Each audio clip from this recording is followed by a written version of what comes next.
Hello, my dear friends. Ever had a proper bath in their lives? It sounds horrible, but that was the truth for millions of women in the Middle Ages. There were no baths, no soap, and no hot water running from the tap. Personal hygiene was considered a luxury, sometimes even taboo. So, how did they live? How did they avoid being considered dirty in the community? And did everyone smell as bad as people thought? Tonight, we step into their quiet routines of wiping, rinsing, and surviving without a single real bath. So before you get comfortable, take a moment to like the video and subscribe, but only if you really like what I do here. Now, dim the lights, maybe turn on a fan for that soothing background, and let's embark on this journey together tonight. If you think skipping a shower today feels uncomfortable, then life in medieval Europe would be a big adjustment. In most homes, especially in the countryside, women had no separate place for bathing. Houses were simple. Many families lived in just one room where they ate, worked, and slept. There was no indoor bathroom. There was no private space for cleaning. There were no sinks, no faucets, and no plumbing. Every act of personal hygiene had to be done by hand, often in the open or behind a curtain, using cold water from a bucket or basin.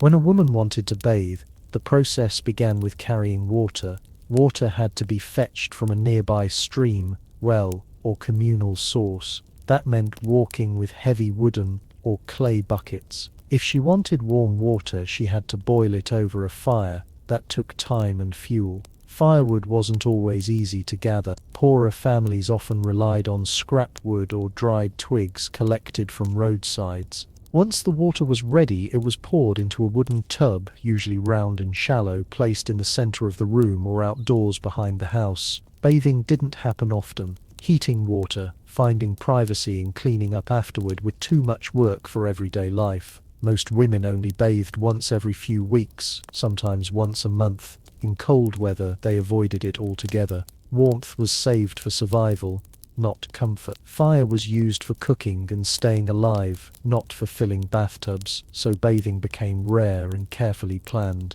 A woman might wait until a major holiday after childbirth or before a religious event to finally wash her whole body. Personally, I think that if I had to fetch and boil every drop of water myself, I'd skip bathing too. When it was time to bathe, it usually happened in the main living space. The wooden tub was filled with warm water if possible. The man of the house bathed first, then the older boys, then the younger children. Women bathed last. But often, but no, the surrey. By then, the water was dirty and lukewarm or cold. It didn't matter. That was the routine. No one questioned it.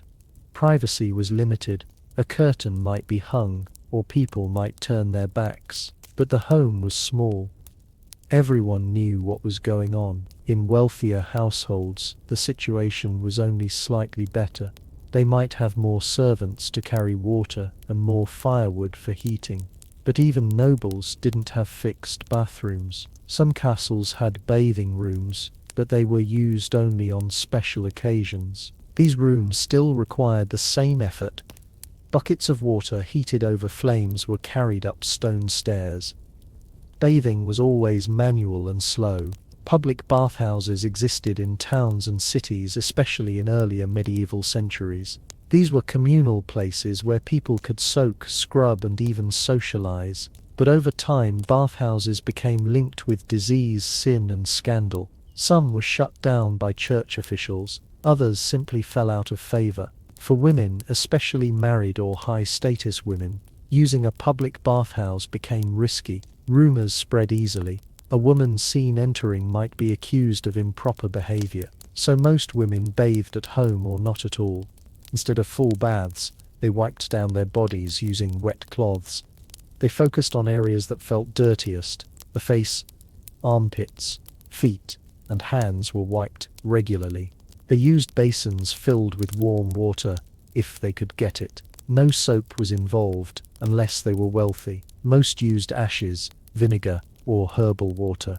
Towels were rough. There were no fluffy white cloths, no soft robes, and no scented lotions. These days, even a budget hotel has a private bathroom. In the past, A queen might have bathed in the same tub as her servants. Clothing helped manage hygiene. Women wore layers, the layer closest to the skin, usually a linen shift, absorbed sweat and body oils. That layer was changed and washed more often. Outer garments were reused for long periods.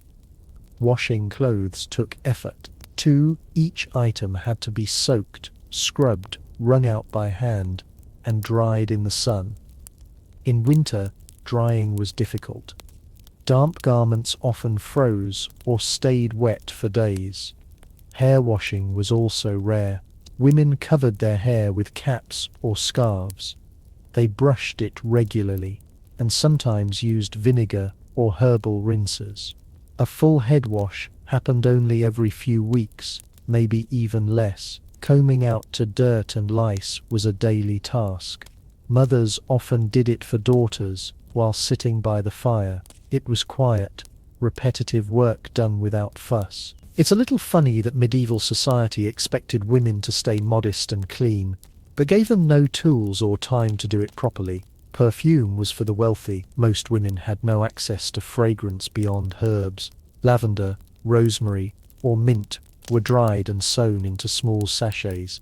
These were tucked into sleeves or belts. A woman might rub a bit of oil behind her ears before visiting the market or church. That was considered enough. Cleanliness was measured by appearance, not scent. There was also fear around bathing. Some people believed that washing too often could make you sick. It was thought to open the pores and allow bad air to enter. Others believed water could weaken the body. These ideas spread through villages and even among the educated so people saw bathing not just as a burden but as a risk. Women adapted. They used cloths instead of baths. They kept their underclothes as clean as possible. They brushed their teeth with a cloth or twigs. They wiped their bodies with vinegar, and they did all this without much complaint. Cleanliness was not about feeling fresh. It was about staying presentable. That was the standard. In the evenings, a woman might sit quietly and wash her feet before bed. She might change into a clean shift and comb her hair. There was no mirror, no scented candle, just routine. Just enough to feel prepared for sleep. And in the morning it would begin again. Infrequent and biz. Fetching water, cleaning clothes, wiping faces, and combing hair. This was the rhythm of hygiene in a world without bathrooms. No steam, no privacy, no convenience. Next we'll see what women did on days when even wiping with water was not possible, and how they stayed clean using nothing more than cloth, herbs, and memory. There were many days when the bath never came, not because women forgot or avoided it, but because it simply wasn't possible. When heating water took too much fuel, or the weather turned cold, or there were too many chores to attend to, full body bathing was often skipped. But that didn't mean women gave up on keeping themselves clean. Instead, they turned to something more manageable. They wiped themselves down with a cloth. This method was practical. A small basin of warm water could be prepared with far less effort than a tub. A piece of linen, often a worn-out shift or towel, was dipped into the water, wrung out, and used to clean the skin. There was no need to undress fully, no need to move furniture, or wait until everyone left the room. A quiet corner and a cloth were all that was needed. The wiping usually followed a routine. Women began with their faces, then moved to their necks, underarms, hands, and feet. These were the areas that collected the most sweat and odor during the day. Other parts of the body were left untouched, unless necessary, not out of laziness, but due to time, privacy, and resource constraints. It is reasonable if you've already fetched the water, heated it, and found a quiet place. Focusing on the parts that smell is a perfectly logical move. To improve the effect, women sometimes added herbs to the water. Rosemary and lavender were favorites, not for luxury, but for function.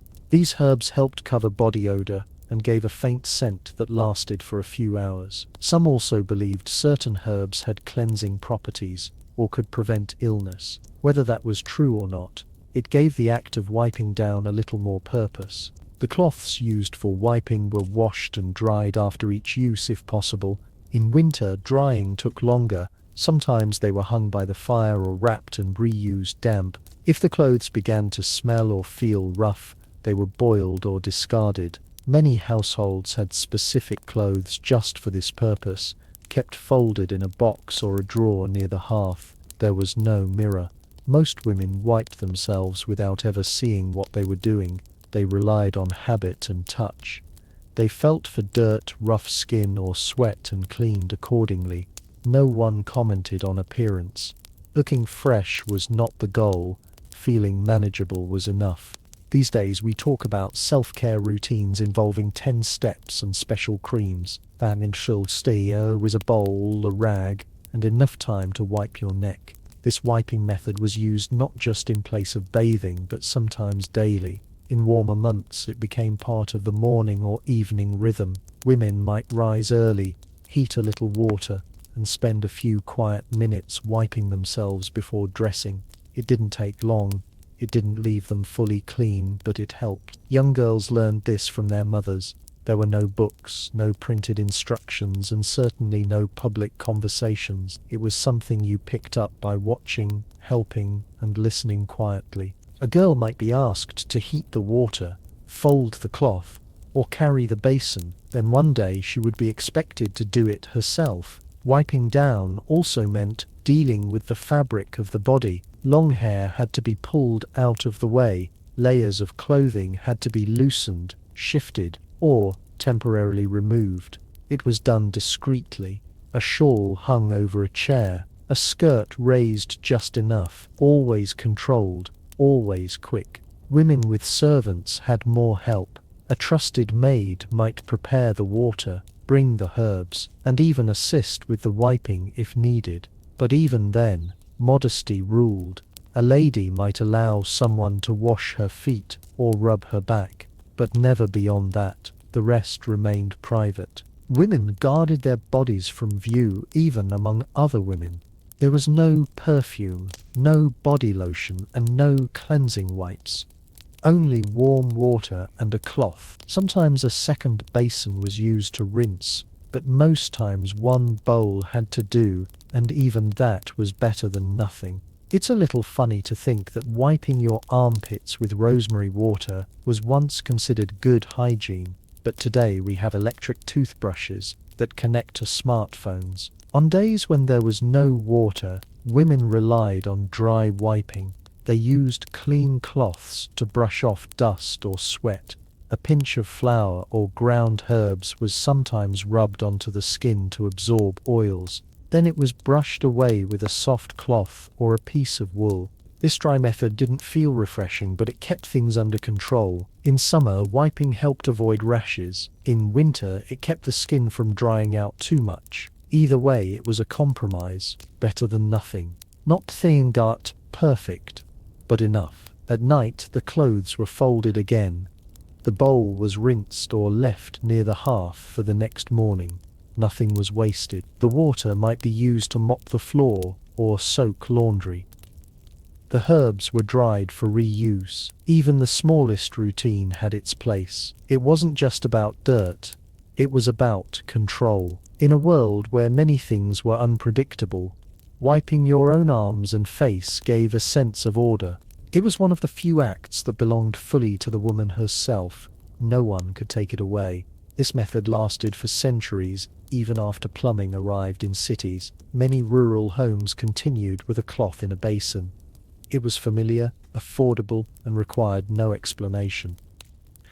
Wiping became part of daily life, not a temporary substitute for something better. Looking back, it's clear that medieval women didn't view hygiene as a full transformation. They saw it as maintenance, something small they could manage, often while others were still asleep or while the stew simmered on the fire.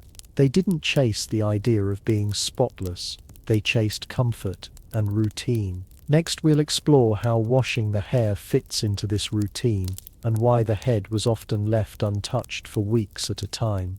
Well, wiping down the body became the most common way to stay clean. Hair care was treated very differently. For many medieval women, washing their hair was not part of the regular routine. In fact, it was often avoided for weeks at a time. There were many reasons for this, and none of them had to do with comfort. Washing hair took time, resources, and effort that most people simply didn't have. Unlike a cloth wipe, washing the head meant getting it fully wet, which was risky, especially in cold weather. Water ran down the neck and into the clothes. Hair took hours, sometimes days, to dry completely. Especially in winter, most homes had no way to heat a room just for drying off. Sitting around with damp hair was not just unpleasant, it was considered dangerous. People feared cold air getting into the body. Wet hair was linked to illness. As a result, many women washed their hair only when they had time, warmth, and privacy. That usually meant once every few weeks. Some went even longer. When the time came, they followed a process. First, they heated water in small batches and poured it into a bowl or basin. Next, they used simple materials to scrub the scalp. Soap was rare, so they turned to homemade substitutes. One method was to mix vinegar, especially apple cider vinegar, with water and use it as a rinse. It cut through grease and left the hair feeling lighter. Another method involved dried flowers or herbs, some ground dried chamomile or lavender into powder, and rubbed it into the scalp. Others made a sort of paste by mixing dried petals with water. This wasn't about luxury. These plants were chosen because they were accessible and smelled better than unwashed hair. Personally, I think if my shampoo options were vinegar or flower dust, I'd start braiding my hair and never look back. After cleaning, women would rinse their heads carefully, usually with more warm water if they had enough. Then came drying. This step required patience. Without towels as we know them today, women used linen cloths to wrap and blot their hair. They sat near the hearth or under the sun, letting the air do the work. For busy women, this wasn't practical. That's why many skipped washing entirely and turned to other methods. Instead of washing, they brushed and combed their hair regularly. Wooden combs were common, and some women added a little oil to reduce tangles. Brushing was a daily task for many, especially before bed. It kept the scalp stimulated, removed loose hairs, and helped distribute natural oils. A woman's brush or comb was personal. It was stored carefully, sometimes in a cloth bag, and rarely shared. Hair was usually braided or covered. Loose hair was rare outside the home. Then braiding helped prevent tangles and kept dirt out.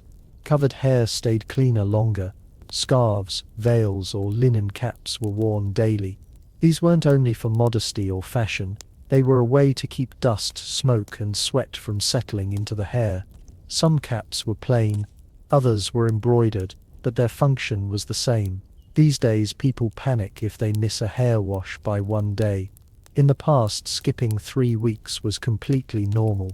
Covering the head also helped manage lice, which were common. Combing helped, but many women used herbal rinses to keep lice away.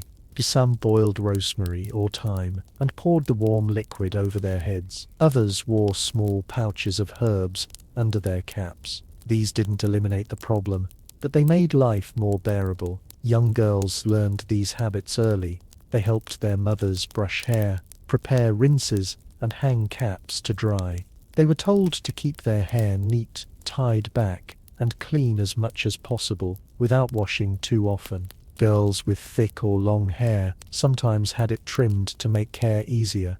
There were no salons, no hair dryers, and no products. Just time, cloth, and routine. Even noble women who had more resources didn't wash their hair frequently. They followed similar patterns. A lady might have a servant to assist with rinsing or combing, but the basic method remained. Wet hair was a risk. Dry brushing was safer. Clean appearances came from care, not water. Washing hair also depended on the season. In summer it was easier. The sun helped with drying. In winter, many women gave up on it completely. Instead, they focused on keeping the scalp clean through rubbing, brushing, and herbal treatments. Washing became a seasonal task, not a weekly one. It's a little funny that in a time when hair was never washed more than monthly, people still cared enough to boil herbs just to keep it smelling nice. After a cleaning, hair might be oiled lightly. Some women used animal fat or plant oils. Then the hair was braided, coiled, or wrapped again. It stayed that way until the next round of care days or weeks later. There was no expectation for hair to look bouncy, glossy, or styled. It only needed to be managed. That meant no tangles, no visible dirt, and no strong odor. Most women never saw the back of their own heads. They combed by feel, trusted routine, and moved on with their day. In rural areas where dust and smoke were part of daily life, keeping hair under control was difficult. That made coverings even more important. A good cap could extend the time between washes and protect the hair from farm work, fire ash, or wind. A dusty braid was still better than a wet head in the middle of January. Hair was rarely cut short. Long hair was seen as normal and expected, especially for unmarried women. But length was not the focus. Neatness mattered more. A tidy braid or bun showed discipline. It told others that a woman took care of herself, even without modern tools. Looking at medieval hair care today might seem strange, even harsh, but for the women living it, these routines made sense. They saved time. They avoided illness. They kept a level of order in a world where little could be controlled. Next we'll look at how medieval women handled menstrual hygiene, and what it meant to stay clean when the body followed a schedule of its own. After dealing with daily routines like wiping the body and brushing the hair, women still had to prepare for one of the most personal challenges of medieval life. Menstruation came regularly, but the means to manage it were limited. There were no pads, tampons, or menstrual cups, no disposable products, no instructions are printed on the boxes. Just time, fabric, and quiet adjustments were made each month with whatever materials were available. Most women used folded cloths during their period. These were small pieces of linen, wool, or other absorbent fabric, cut from old clothes or bed sheets. They were folded into rectangles or rolled into bundles and placed inside the underwear or tucked into layers of clothing.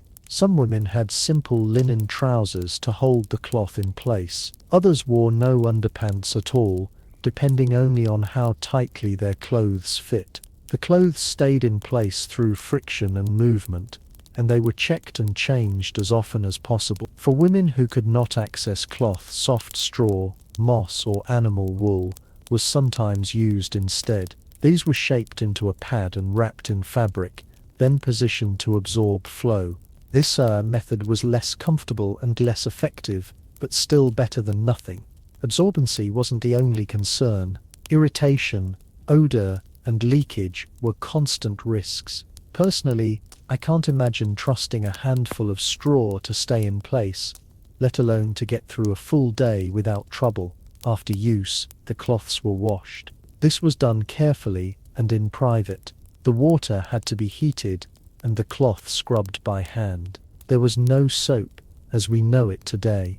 Women used ashes, vinegar, or simple herbal rinses. Once clean, the cloths were wrung out and hung to dry, usually indoors. Women avoided hanging them in shared spaces or near windows where others might see. In larger households, the clothes might be hidden behind curtains or dried in locked rooms. Privacy was important, but not always possible. A woman might have to dry her clothes at night or store them under her bed. In small homes, every corner was shared. That meant women had to be creative in managing their hygiene without drawing attention. Some kept their clothes wrapped in layers of other laundry to mask stains or smell. There were no waste bins. Nothing was thrown away. Every cloth was reused. Some lasted months. Others wore out faster. Replacing them meant cutting into precious fabric, which most households couldn't afford to waste. Old shifts and aprons were often repurposed for this task.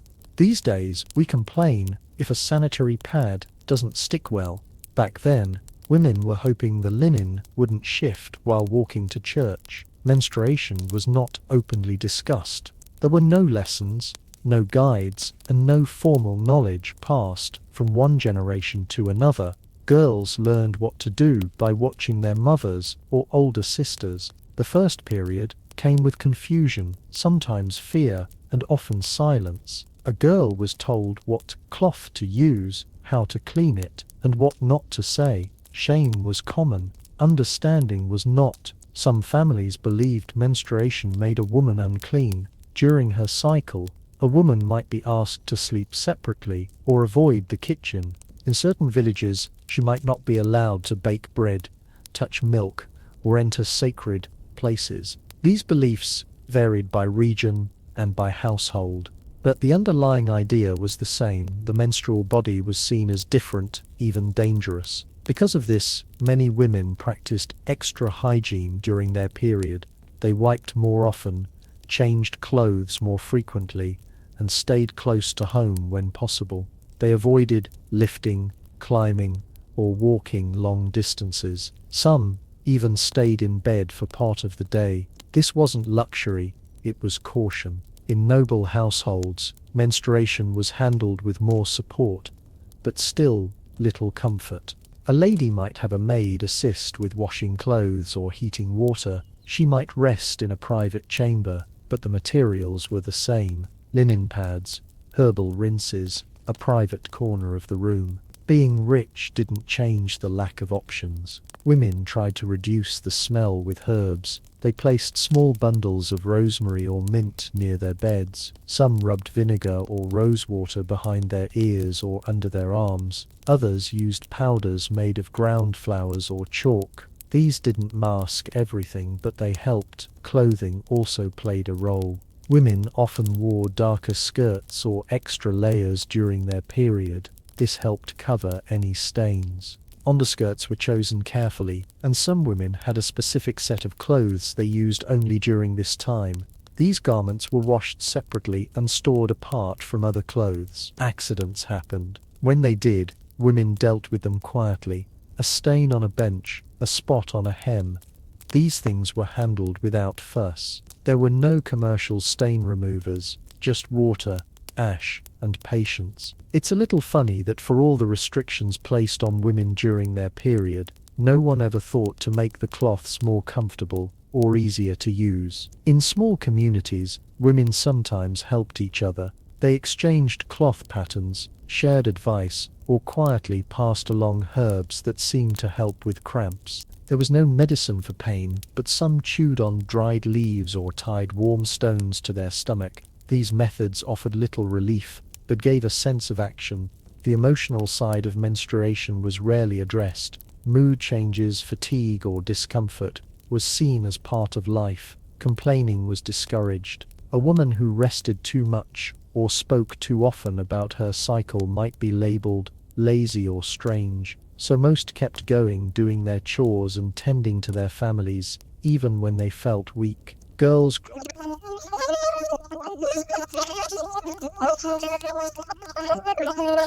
and one day they taught their daughters to do the same. The routine didn't change for generations. Despite everything, women found ways to stay clean, not perfect, not effortless, but enough to protect their bodies and keep their dignity in a world that often overlooked their needs. They made hygiene their own, one folded cloth at a time. Next we'll look at how women learned about hygiene at all, and why many grew up with only whispers and guesses to guide them. By the time a girl experienced her first period, she had already seen bits and pieces of what adult hygiene looked like. But those glimpses were quiet, scattered, and often unclear.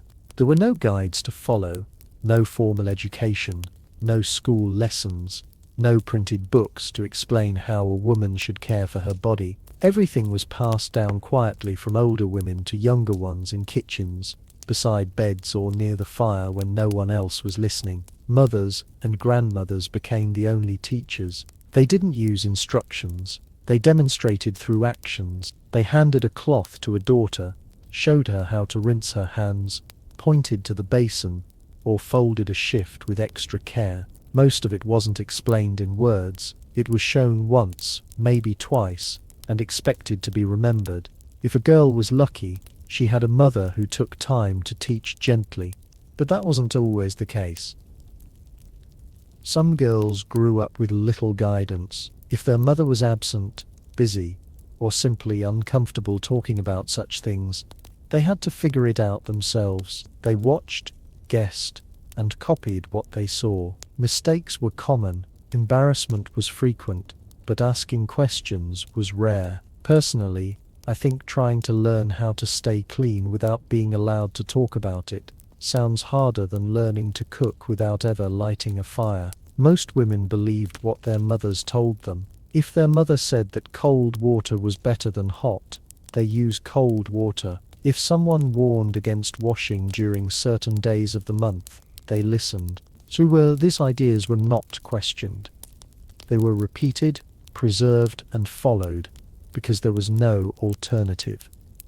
Over time, these habits became true in the minds of those who practiced them. Some women spent their entire lives cleaning themselves with nothing but cold water and rough cloth. They had never been told otherwise. The idea of herbal rinses or warmed basins might not have even occurred to them. Comfort was not the goal. Getting through the routine without making a mess or drawing attention was enough. These days, people look up everything online in seconds. Back then, if your grandmother didn't know how to clean something, you just stay dirty. There were also strong beliefs tied to health.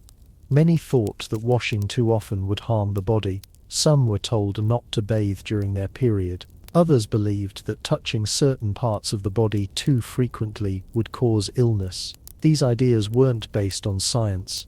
They came from fear, tradition, and the church. But without education, women had no way to challenge them. The lack of instruction didn't just affect physical hygiene, it also shaped how women saw their own bodies. Shame was common. A girl might not know the names of body parts. She might think bleeding was a punishment, or that body odor was a sign of sin. These beliefs could follow her for life. Without someone to explain, she carried quiet discomfort for years. In noble households, girls sometimes had governesses or wet nurses who offered limited guidance, but even there, modesty rules kept conversation shallow. Cleanliness was taught as obedience, not self-standing. The girl was told to wash her hands, tidy her hair, and wear fresh linen, but deeper knowledge was rarely shared. In monasteries or religious homes, hygiene instructions were even more restricted. Silence was encouraged. Curiosity was discouraged. Women followed strict routines without knowing why. If a girl broke a rule or asked too many questions, she was corrected, not educated. This silence extended into adulthood. Married women often learned new hygiene practices from trial and error. No one prepared them for how to manage childbirth, nursing, or illness. They relied on neighbors, midwives, or older relatives. Sometimes they passed on habits that were helpful. Other times they passed on myths. Shared wisdom was the only real system. It wasn't organized. It wasn't always right, but it was better than nothing. It's a little funny that so many rules existed around modesty, yet no one thought to clearly explain how to clean yourself properly. Some women formed small circles of trust. A sister, a cousin, a close friend. They whispered tips. They showed each other how to fold cloths, prepare herbal rinses, or wrap hair before bed. These moments were brief and cautious. A shared task, a quiet exchange, nothing written, nothing official, but valuable. The problem with oral instruction was inconsistency. What one woman believed was best might be considered harmful by another. One family used hot water, another warned against it. One village preferred rosemary, another swore by vinegar, with no books and no experts. Everyone trusted their own version of tradition. As a result, hygiene practices varied widely. Even two neighbors might do things very differently. And if a woman moved to a new village or married into a new family, she often had to relearn everything. She was judged by different standards. What had once felt normal now seemed strange. Older women were respected for their knowledge, but not always questioned. No, age gave authority, even when the information was outdated. A grandmother who had lived through many winters carried more weight than an herbalist with better advice. That meant some poor habits continued long after they should have faded. Girls with no family nearby had it hardest. Orphans, servants, and outsiders had fewer people to teach them. They watched others from a distance, picked up fragments of routine, and invented their own way of doing things. Some succeeded. Others lived in confusion and discomfort. Despite these challenges, many women found their rhythm.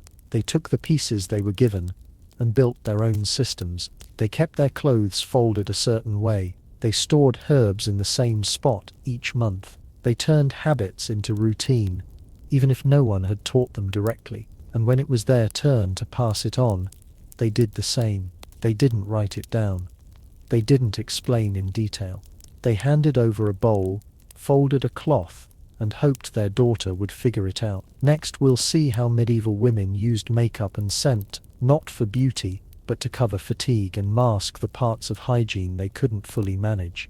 Without formal instruction, most women simply learned hygiene by observation and habit. But even when they did their best with water, cloth, and herbs, there were still days when it wasn't enough. Life was hard, work was constant, sleep was limited, and bathing was rare. So when all else failed, many women turned to something else entirely. They covered what they couldn't fix through color, powder, and scent. They found small ways to hide fatigue and control how they appeared to others. Makeup in medieval times wasn't about fashion creativity. It was a tool, a way to look less tired, less dirty, and more composed in front of others. Women weren't trying to stand out. They were trying not to be noticed for the wrong reasons. Pale skin, smooth cheeks, and clean scent gave the impression of order. That impression mattered, even if it wasn't entirely honest. One of the most common products used was face powder. Some women used finely ground flour or chalk. Others, especially in noble households, used white powder made from lead. It was applied with a cloth or the fingers, smoothed across the forehead, nose, and cheeks. The goal was to make the skin look pale and even. Pale skin was linked to refinement. A woman who worked outside had darker skin, so a paler appearance signaled status and protection from the sun. Lead powder was easy to find in markets and from local apothecaries. It clung to the skin and didn't wash off easily, which was seen as a benefit, but it came at a cost. Over time it damaged the skin. Women developed sores, discoloration, and peeling. Still, they used it, often unaware of the danger or simply lacking safer alternatives. Personally, if my choices were between looking rested and risking a face full of sores, I might just choose to stay tired. Along with powder, women added color to their cheeks. This wasn't done every day, and it depended on what they had access to. A common method involved rubbing beet juice or juice from boiled radish onto the skin. It left a reddish tint that mimicked natural blush. Some women made pastes from crushed berries or used wine. These homemade mixtures were applied sparingly. A little color on the cheeks made the face look warmer and more awake. Lip color was used less often, but it did exist. One method was to mix red clay with animal fat, creating a soft paste that could be dabbed on the lips. It gave a muted red tone and helped prevent chapping. Like other beauty practices, this was not about glamour. It was about making the face look alive, even after days of work, missed baths, or poor sleep. These days we debate whether makeup should be matte or dewy. In the past, the main concern was whether it would hide 3 weeks of exhaustion. Scent played a large role in these routines. Since full bathing was rare, women found other ways to manage body odor. Perfume, as we know it, didn't exist, but scented oils and powders did. Some women rubbed a few drops of oil behind their ears, on their wrists, or inside the collar of their camise. These oils were made from pressed flowers, herbs, or animal glands. Lavender, rose, and rosemary were common floral scents. Musk and civet were also used, though more often by the wealthy. These came from animal sources, and had a heavy, lasting smell. Not everyone liked them, but they helped cover natural body scent for longer periods. Scented cloths were another method. Small squares of fabric were soaked in herbal oils and kept in pockets or sleeves. When needed, a woman could hold the cloth to her face or tuck it inside her bodice. These cloths absorbed sweat and provided a temporary barrier against smell. Hair was also scented when possible. Some women rubbed oil into their braids or sprinkled ground herbs into their combs. This didn't make the hair cleaner, but it made it more pleasant to be near in crowded homes or gatherings. These small efforts helped avoid embarrassment. Noble women had more access to these materials. They received gifts of perfume, powders, and oils from visitors or merchants. Their servants prepared mixtures using imported ingredients, but even poor women found ways to adapt. They hung bunches of dried herbs near the bed. They crushed petals into oil. They used vinegar mixed with mint as a rinse. It's a little funny that while medieval people feared the dangers of bathing, they had no problem rubbing unknown powders and animal grease on their faces. Women rarely talked openly about these routines. Makeup was sometimes frowned upon, especially by religious leaders who saw it as vanity, but in practice it was widespread. Most people understood that a little powder or scent helped a woman move through the world without drawing unwanted attention. It wasn't about pride, it was about protection. Makeup also had a practical role in courtship and marriage. A woman who looked healthy and clean had better chances of finding a partner or maintaining her position. This was especially true in noble circles where appearance reflected on the whole family. A tired or pale face might be seen as a sign of weakness. A faint scent of flowers could signal care and respectability.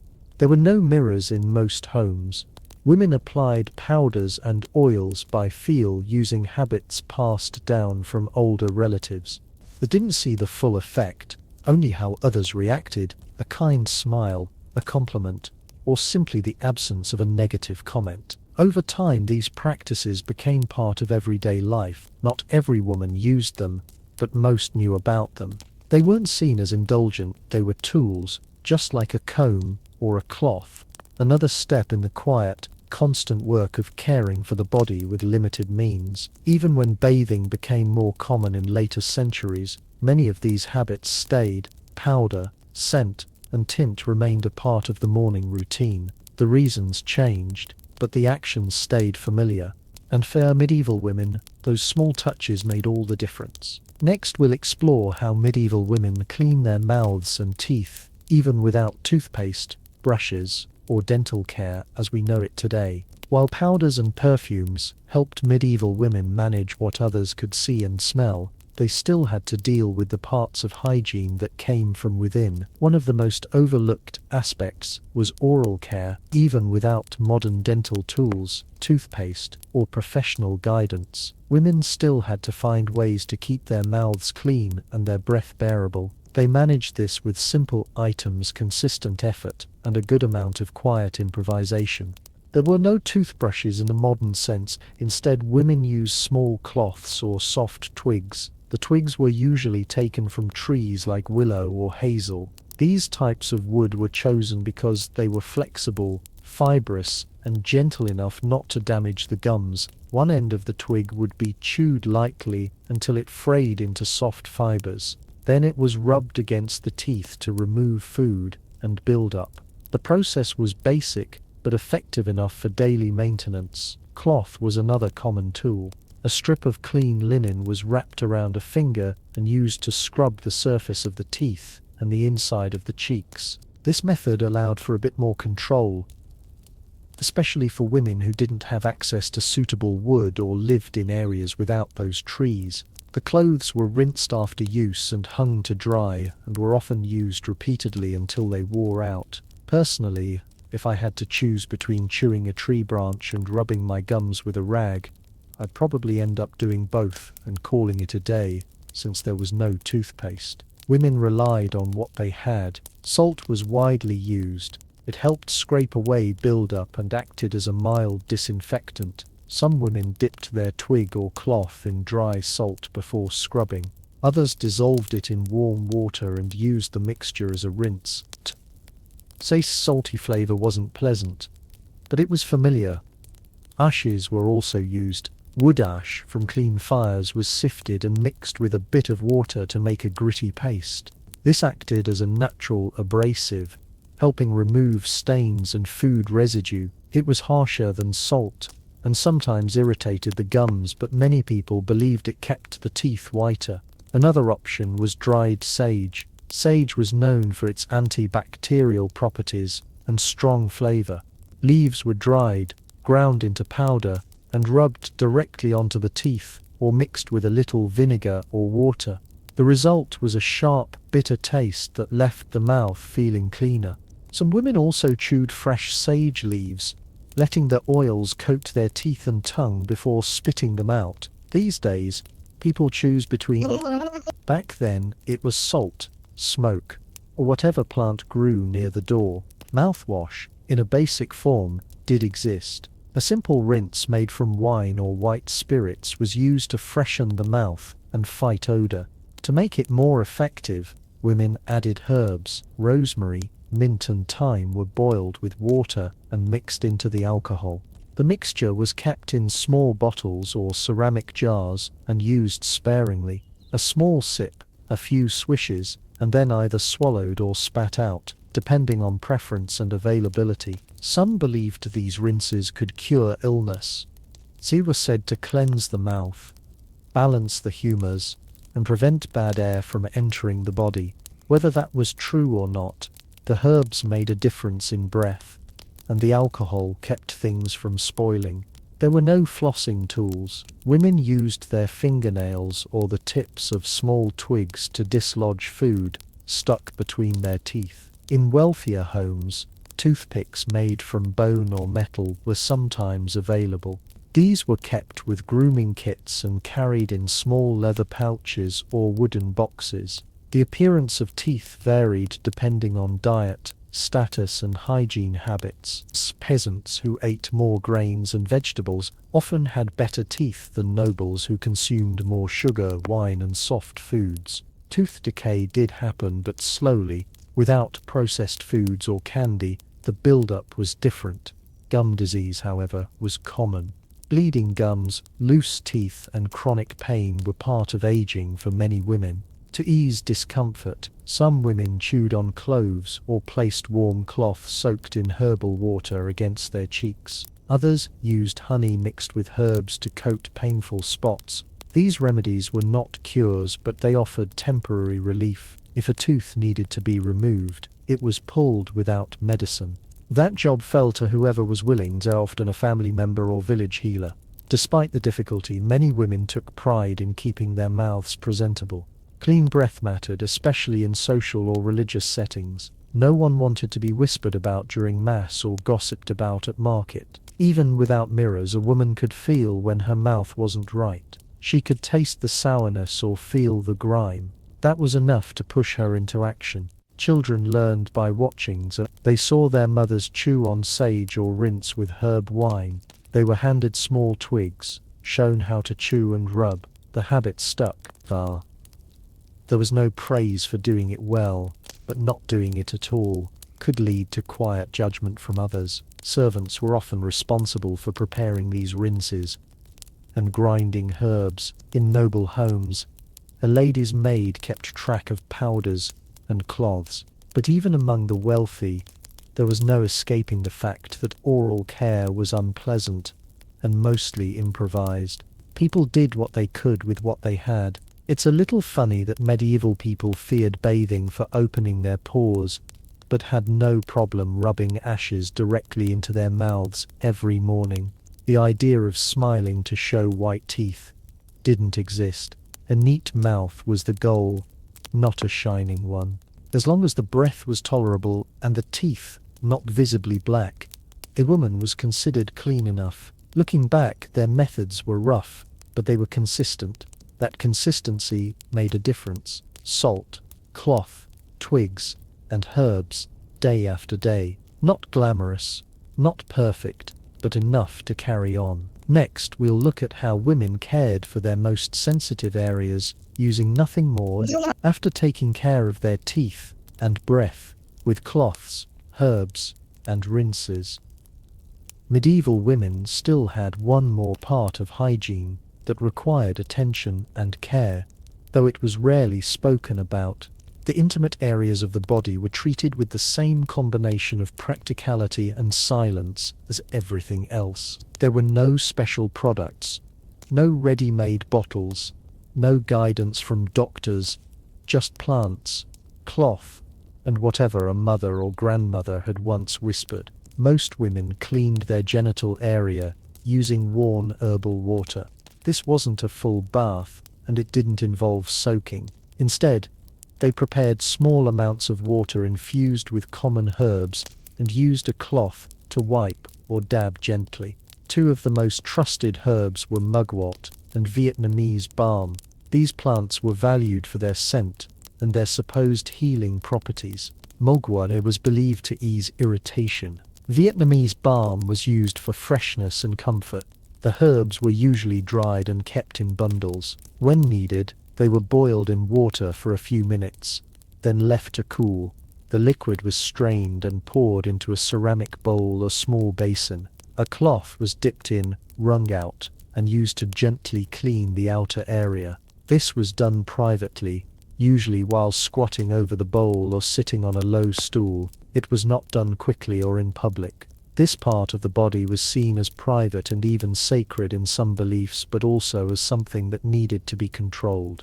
Personally, I think that sitting over a steaming bowl of mugwort water sounds more like a ritual than a routine, but I'd still rather do that than go weeks without cleaning anything. Women avoided using their bare hands for this task. Even when privacy allowed for undressing, they still preferred clothes. Using hands was seen as improper, especially for unmarried women or girls. It was also believed that touching too much might lead to illness, infertility, or moral weakness. These were not scientific ideas. They were folk beliefs repeated over generations tied to modesty and superstition. Because of this, women kept specific clothes for intimate care. These were smaller, softer, and used only for this purpose. Afterward, they were washed separately and dried out of sight. In poor households, a single cloth might be reused for months. In wealthier homes, they were changed more often. Either way, the cloth was never shared. There were no commercial feminine washes, no scented gels or cleansing foams. Everything came from herbs, clean water, and old habits. Some women added salt or vinegar to the wash water, believing it helped prevent infections. Others used chamomile or yarrow. What mattered most was routine. Skipping this step for too long led to discomfort, odor, or fear of judgment. These days, entire supermarket aisles are filled with intimate care products.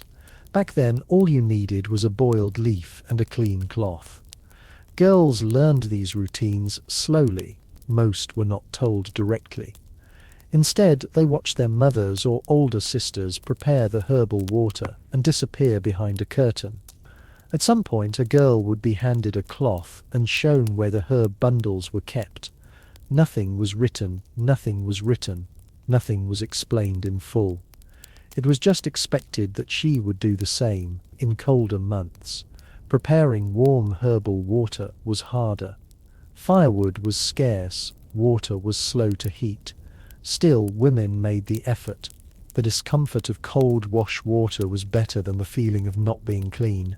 In warm weather, the herbs were more accessible, and the whole process felt easier. For some women, especially those living alone or with limited resources, even this form of hygiene was difficult.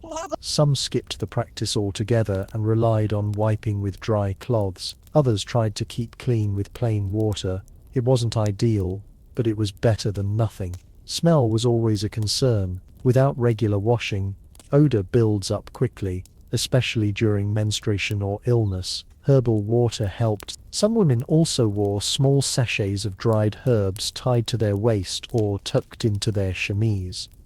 These didn't stop the odor, but they helped mask it slightly. The clothes themselves were stored carefully. Most women had a small box or wrapped bundle hidden among their personal items. These cloths were never used for other parts of the body. Reusing rags for general wiping or cleaning the house was common, but not in this case. This part of hygiene had its own tools, however simple. There was also fear attached to this kind of care. Some women believed that if they cleaned too often, they might disturb the natural balance of the body. Others were told that cold herbal water could harm fertility.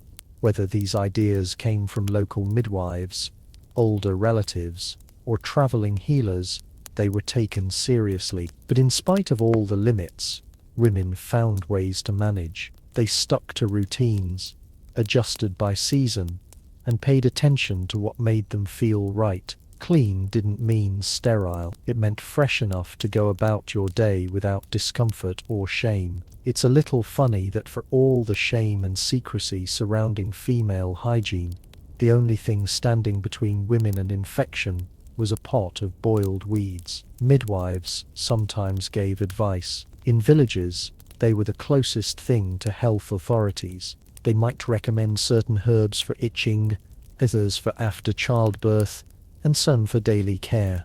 Their knowledge varied, but many women trusted them more than any priest or physician. Noble women followed similar routines, but with more help. A maid might prepare the herbal water, bring clean cloths, and wait outside while the lady took care of herself. Still, the process was quiet, hidden and not discussed. No one asked about it. No one described it openly, but most women did it in some form or another. It was part of staying comfortable, part of being able to sit with others, pray at church or sleep through the night without distraction. Looking back, it's clear how much women relied on their own discipline to maintain intimate hygiene. There were no reminders, no products, no schedules, just memory, habit, and a quiet pressure of knowing that being clean, even a little, made everything else more bearable. Next, we'll see how women managed to hide body odor throughout the day, using subtle tricks that fit into their clothing and daily movements. Even with herbal water, careful wiping, and regular routines, there were still days when women didn't feel fully clean. Medieval life involved physical work, heavy clothing, and shared spaces. Sweating was constant. Bathing was rare and most people lived close together. In that environment, body odor became something women couldn't eliminate completely, but they could try to manage, and most of them did, not by changing their bodies, but by learning how to mask the smell. The most common tool was a scented cloth. Many women carried a handkerchief or small square of linen soaked in oil or crushed herbs. This cloth was folded and tucked into a sleeve, belt, or carried in the hand. When the scent of sweat or smoke felt overwhelming, the cloth could be held to the nose or rubbed lightly on the skin. It didn't remove odor, but it distracted from it long enough to get through a conversation or a public gathering. These handkerchiefs were usually treated with rosemary oil, rose water, or lavender. The scent came from herbs grown in gardens or collected in fields. The clothes were made at home and refreshed as needed. In wealthier households, they might be made of finer fabric and stored in small decorative cases, but the function was the same for all women. Personally, I think I'd need more than one scented cloth if I had to live in layers of wool without bathing for 2 weeks. Another method was to wear small herbal pouches. These were tiny bags sewn from scrap fabric and filled with dried herbs or crushed flowers. They were tied with a string and hung inside the bodice or around the waist. Some were worn near the chest, others near the hips. The idea was simple. The pouch released scent close to the body, covering or blending with natural smells. Common herbs used in these pouches included sage, thyme, lavender, and mint. Some women added cloves or dried orange peel when available. These combinations were chosen not just for their fragrance, but because many were believed to ward off illness. If a woman could not prevent body odor, she could at least feel like she was protecting herself from disease. These days we spray perfume and walk into clouds of mist. Back then, women wore little pockets of dried salad just to feel socially acceptable. Layering clothing was another key strategy. Women wore multiple garments not only for warmth but also to manage sweat and smell. The innermost layer, usually a linen shift or camise, absorbed moisture and body oils. This layer was changed and washed more frequently than the outer garments. A clean shift helped a woman feel fresher and kept her dresses from becoming too soiled. Shifts were made of plain linen, easy to rinse and hang to dry. They were often the only piece of clothing washed weekly depending on weather and access to water. Outer gowns, coats or aprons were brushed or aired out, but rarely washed. They were heavy, expensive and slow to dry. So instead of cleaning them, women protected them by keeping the underlayers as clean as possible. When a woman felt her shift was too damp or smelly to wear, she changed it, even if that meant using her only spare. In wealthier homes, ladies had multiple shifts and access to servants who could wash and press them. In poorer homes, 1 or 2 shifts had to last through the whole season. Clothing also helped trap scent. A well-wrapped shawl or thick apron could keep smells close to the body and away from others. This wasn't ideal, but it worked well enough for short trips to the market or church. Some women wrapped cloths around their necks or wrists, places where sweat tended to linger. Others lined their bodices with sprigs of dried herbs. Men also smelled, often more than women, but women were judged more harshly. A woman who smelled too strongly might be seen as careless, unclean, or sinful. So even when they couldn't control the scent, many women tried to appear like they had. They stood at a distance. They spoke softly. They limited movement to avoid drawing attention to the odor. Smell was also tied to class. Nobles used more fragrance. They could afford imported oils and spices. They had servants to wash linens and refresh their garments. But even among the rich, people knew the limits. A duchess who smelled like roses still hadn't bathed in a week. The perfume was a cover, not a cure. It's a little funny that in a world where people feared hellfire and illness, the biggest worry for many women was whether someone could smell yesterday's sweat through 2 layers of linen. Women taught each other these tricks. A mother might show her daughter how to make a herb pouch, how to fold a scented cloth, or how to layer clothes for the best effect. These weren't grand lessons, just quiet moments shared during chores or dressing. Once learned, they became habits. Some women burned herbs in small clay bowls to scent their rooms and clothing. Others hung bundles of dried plants near their beds or windows.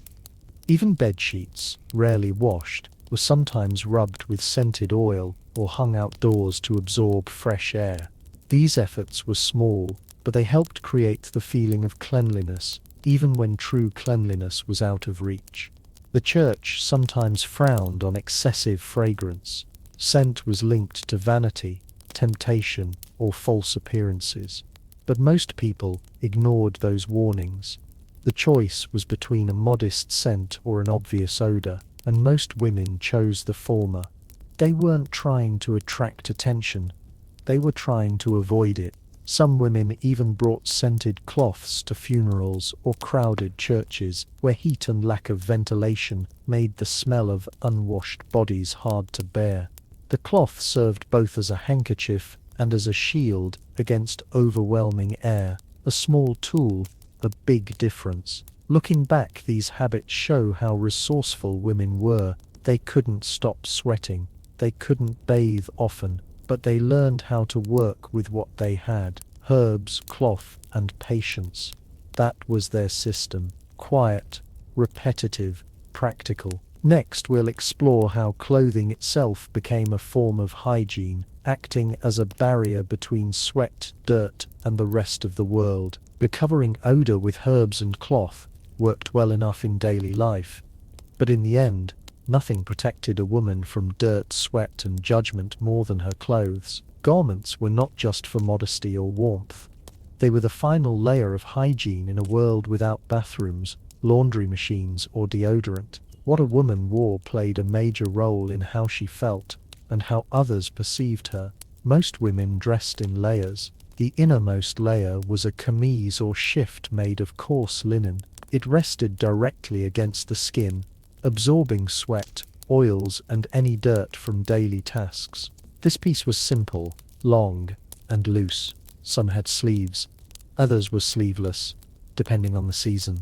The shift was not meant to be seen, but it was perhaps the most important item in a woman's wardrobe. Its purpose was clear. It absorbed everything before it could reach the outer garments. Because linen was breathable and absorbent, it trapped moisture and helped reduce the spread of odor. Of course, this meant that the shift had to be cleaned regularly in homes where water and firewood were scarce. It was often the only piece of clothing that was washed once a week. Everything else stayed unwashed for much longer. Personally, I think the shift deserves more credit. It wasn't fancy, but it took all the hits so the rest of the outfit could survive. Above the shift, women wore dresses made of wool or heavier linen. These outer garments were rarely washed. The material was thick, hard to dry, and costly to maintain. Instead of cleaning the dress itself, women brushed it off, aired it out, and let the underlayer do the hard work. Sometimes aprons were added to protect the front of the dress during cooking or cleaning. Aprons could be replaced or rinsed more easily. In colder months, outer layers became thicker and longer. Coats, cloaks, and shawls were added. These didn't just provide warmth, they also helped hide stains, frayed hems, and the smell that might cling to underlayers. A thick wool cloak could mask both appearance and scent. It wrapped around the body like a shield, protecting the woman from outside judgment and her neighbors from her natural odor. These days we rely on fabrics that wick moisture and breathe easily. Back then they relied on 3 layers of linen, 2 of wool, and a prayer that no one got too close. Dressing in layers was more than just a strategy. It was necessary. Women wore their clothes for long hours, sometimes days. They worked in kitchens, gardens, and fields. They carried children, hauled water, and sat by smoky fires. Clothes caught everything the body released without frequent bathing. The only way to stay respectable was to cover the body as thoroughly as possible. At night, the shift was often the only garment removed. It might be hung near the fire to dry, or washed if there was time. Some women slept in a fresh shift if they had one. Others wore the same one for days. In noble homes, servants helped remove layers, brush garments, and prepare clean shifts. In poorer homes, women did everything themselves, sometimes washing a shift while still half-dressed in another. Color played a role too. Outer clothes were often dark, patterned or dyed with plants that helped hide dirt.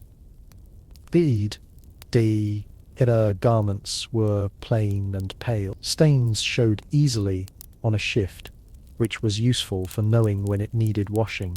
On the other hand, dark cloaks and dresses hid everything. A woman could wear them for weeks without drawing comment, as long as the linen beneath was clean. Smell control depended on materials. Linen absorbed moisture and dried quickly. Wool resisted dirt, but held on to scent. Cotton was rare. Silk was used only by the rich, and had to be treated delicately. Most women worked with what they had. If they could afford extra shifts, they rotated them. If not, they rinsed and reused until the fabric wore thin, being too close. Also protect against skin problems.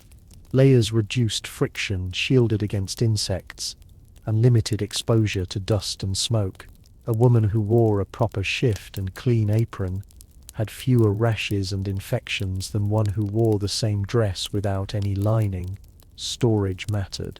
Garments were hung near the fire to keep dry or folded in wooden chest with herbs.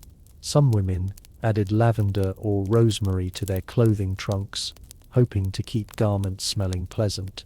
Others hung their dresses in open windows, letting the breeze do what a bath could not. Washing out of garments happened rarely and only in warm seasons. The process was long. Water had to be hauled, heated, and scented. Garments were soaked, scrubbed on wooden boards, and wrung by hand. Drying took hours or even days. For this reason, most women owned as few outer pieces as possible. A ruined dress meant weeks of repair or replacement. It's a little funny that in a time when people feared illness from bathing too often, they thought nothing of wearing the same cloak for an entire season. Children learned early how to care for their clothes. Girls were taught to fold garments, patch holes, and spot stains. They practiced layering their outfits correctly and keeping their shifts clean. Older girls helped younger siblings get dressed. These routines became second nature. Dressing properly was also tied to morality. A woman who wore too few layers or exposed too much skin might be judged harshly, even if she was clean underneath. Modesty and hygiene were often seen as one and the same. A neatly dressed woman, fully covered, was assumed to be well kept. Whether or not she had bathed was a separate issue. Even women who worked in the fields took pride in their layering. A patched shift, a clean apron, a tidy cap. These were signs of care and discipline. They showed that the woman respected herself and her community. Appearance was the first defense and clothing was the first tool. Looking back, it's clear how much work women put into managing their hygiene through what they wore. Without products, machines, or services, they used linen, wool, and habit. They dressed each morning with purpose, knowing that their garments were doing more than just covering them. They were carrying the burden of every missed bath and every hard day. Next, we'll look at the quiet role of servants and maids, and how they became the behind-the-scenes caretakers of other women's hygiene. Behind every noble woman who appeared clean, composed, and neatly dressed, there was usually someone working quietly in the background. That person was often a servant, usually female, whose job extended far beyond sweeping floors or preparing meals. In many households, the maid or lady's attendant became something else entirely: a personal caregiver, a silent witness, and at times a kind of unofficial nurse. Though no one called her that out loud, she was expected to manage much of what we would now associate with basic health and hygiene. Helping a noble woman stay presentable was not a simple task. Each day began with dressing, which was a layered process. The maid helped remove night clothes, inspected shifts for stains, fetched clean ones if available, and assisted in arranging layers correctly. She had to make sure everything was in order, from the tightness of laces to the folding of sleeves. The goal was not just beauty, it was an order. A woman who looked neat was assumed to be clean, and that illusion often depended on the quiet work of her servant. Cleaning the body was part of the routine too. The maid brought warm water and folded cloths and waited behind a screen while the lady wiped herself. Sometimes the servant was asked to help with hard-to-reach areas, the back, the feet, and the hairline. There were no gloves, no tools, just hands, cloth, and trust. It was a daily duty, often done without complaint. Personally, I think being asked to rub someone else's feet with vinegar water before breakfast is a strong test of loyalty. Hair was another responsibility. The maid brushed it out, untangled knots, oiled the ends, and plaited it tightly. She cleaned the comb, stored the ribbons, and gathered loose strands from the floor. A proper hairstyle took time, and repeating it each morning required attention and patience. If a waiter pedde feeder vid also cleaned and styled it. On some days, especially before formal gatherings or religious events, the maid prepared a warm basin or bath. She fetched water from the kitchen or well, carried it upstairs, and poured it carefully into a tub. If herbs or scented oils were requested, she steeped them first. Then she held up towels, emptied the used water, and washed the cloths afterward. Her clothes often got wet in the process. These days, people pay extra for spa services. In medieval times, that experience came with carrying your buckets and not telling a soul about it. Toileting was the most private task, and yet the maid was often present for that too. Chamber pots had to be emptied. Hands needed wiping. Infirm or older women needed assistance standing or sitting. The maid handled all of it. No one said thank you. No one asked how she felt about it. That was simply her role. What she saw and did stayed unspoken. Silence was part of the job. Even among other servants, she was not supposed to repeat what she had witnessed. Souls, smells, changes in mood, or moments of physical weakness. A good maid kept secrets. A loyal one kept them forever. These expectations extended to medical care. If the lady had a fever, the maid wiped her face. If she had cramps, the maid prepared herbal wraps. If there was bleeding, swelling, fell-sore and discomfort, the maid cleaned and dressed the area. She wasn't trained. She learned by doing or by watching older servants. There were no manuals, just routine instinct and a memory of how things had been handled the last time. Maids also managed laundry. That included soiled shifts, menstrual cloths, handkerchiefs, and anything that absorbed body fluids. They boiled water, stirred linen with sticks, rinsed, wrung, and hung each item to dry. They handled stains quietly. If something could not be saved, they patched it or hid it. Their work made sure that no one outside the house ever knew what had gone wrong inside. They were also expected to maintain a calm presence. If the lady was nervous, the maid remained still. If she was angry, the maid listened. If she was angry, the maid listened. If she cried during cleaning, the maid did not speak. The relationship required balance, distant enough to be proper, close enough to be useful. In some homes, the maid was the only person who truly knew the condition of the lady's body. Doctors were called rarely and only when necessary. Husbands might not know about infections, weakness, or recurring pain, but the maid knew. She saw the changes, washed the cloths, and noticed the new bruises, and she remembered. It's a little funny that in a house full of staff, the person who did the most medical work had no title, no training, and no recognition.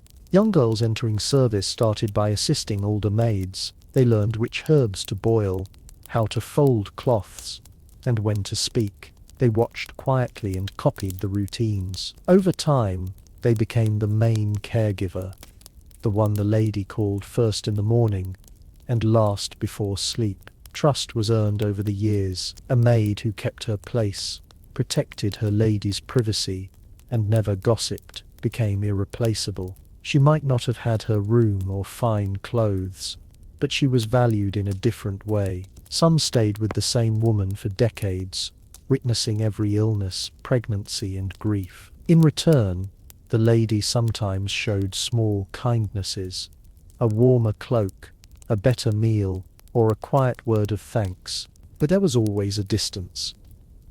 One washed, the other was washed. That boundary stayed in place no matter how many years passed. Looking back, it's easy to see how vital these women were. They were not called doctors. They were not treated like family, but their hands carried out the work that kept others comfortable, clean, and dignified. Without them, the routines would have broken, the appearances would have failed, and no one would have looked as proper as they needed to. Next, we'll explore the simple personal tools that made hygiene possible. Small items kept in wooden boxes and guarded as carefully as gold. The scientific era, a maid might have performed the daily tasks, but much of a woman's hygiene still depended on the small tools she owned and kept close. These weren't luxurious objects or specialized instruments. They were simple, practical items, often handmade or passed down, a wooden comb, a face cloth, a clean basin. These everyday objects formed the foundation of personal care. Without them, even the most dedicated hygiene routine would have fallen apart. Nearly every woman, regardless of class, had a comb. The most common kind was made from wood. Some were carved from a single piece with teeth that varied in width. One side was for detangling, the other for smoothing. Combing was done daily, especially in the morning and before bed. It helped control hair, remove lice or dirt, and spread natural oils from the scalp to the ends. Wooden combs could last for years if cared for. They were oiled, wiped clean, and stored carefully. Face cloths were also considered essential. These were small pieces of linen or wool, usually cut from worn garments. They were used to wipe sweat, clean the face, or freshen the hands and neck throughout the day. A woman might keep one tucked into her sleeve or belt, ready to use when needed. The throat were washed regularly and was never shared unless there was no choice. Another key item was the water bucket, a sturdy wooden pail with a handle. It was used to fetch, carry, and store water for all hygiene activities. In larger homes, multiple buckets were kept in rotation and servants filled them. In smaller households, women carried them themselves, walking long distances to wells or streams. Water was used sparingly. A single bucket might need to cover washing the face, soaking cloths, and even rinsing a comb. Personally, I think if I had to carry every drop of my wash water from a stream, I'd think twice before washing anything at all. Other tools included scraps of cloth used for wiping the body. These were not fancy or specially made, just soft warm fabric that had already served another purpose. Old shifts, pillowcases, or baby clothes were often cut into squares. These pieces were folded and stored in bundles used for everything from wiping underarms to drying the feet. Pumice stone was another item found in many homes, rough but effective. It was used to scrub hardened skin, especially on the heels and elbows. Some women also used it on their hands to remove calluses. It was not comfortable. The stone could be harsh, especially on delicate skin. But it was one of the only options available for exfoliating the body. It was stored dry, wrapped in cloth, and taken out when needed. Needles were more commonly associated with sewing, but they also played a role in hygiene. Small splinters were removed using sewing needles. Ingrown hairs were picked free. Some women used needles to pull out small thorns from their feet or hands after working in the garden. A clean needle warmed by the fire became a minor medical tool in homes where no doctor would ever come. These personal items were usually stored together in a wooden box or a woven basket. The box was often kept under the bed or inside a trunk. It held a woman's most private tools, including her comb, cloths, herbs, small scissors, and sometimes a mirror if she was lucky enough to own one. The box was not shared, even between sisters. These items were considered personal. Lending a comb or cloth was done only in emergencies. These days, we have entire bathroom drawers filled with gadgets. Back then, a woman kept everything she needed for hygiene in one wooden box, the size of a loaf of bread. In noble homes, the box might be decorated or locked. A lady's maid was often in charge of keeping it stocked and clean. In modest households, the box was simple and sometimes homemade, but its contents were important. If something was lost or damaged, it might not be replaced for months. These tools were not labeled or organized with dividers. A woman simply knew where things were. I few Gauri Singhs were buys. I Gamosta, she folded her clothes a certain way. She tucked the comb into the same corner each time. The repetition kept things familiar and easy to find. Over time, the tools became extensions of the routine. A girl might remember her mother dipping a cloth in warm water, or using the same needle for 20 years. These memories shaped how she formed her own habits. By the time she was grown, she had her own box, her own clothes, and her own way of doing things. Just like the women before her, the box also carried signs of a woman's life. A worn comb spoke of long hair and daily care. A frayed cloth told of years of wiping and rinsing. A cracked pumice stone showed how often the feet were scrubbed. These tools aged alongside their owners. The simplicity of the items didn't mean they were unimportant.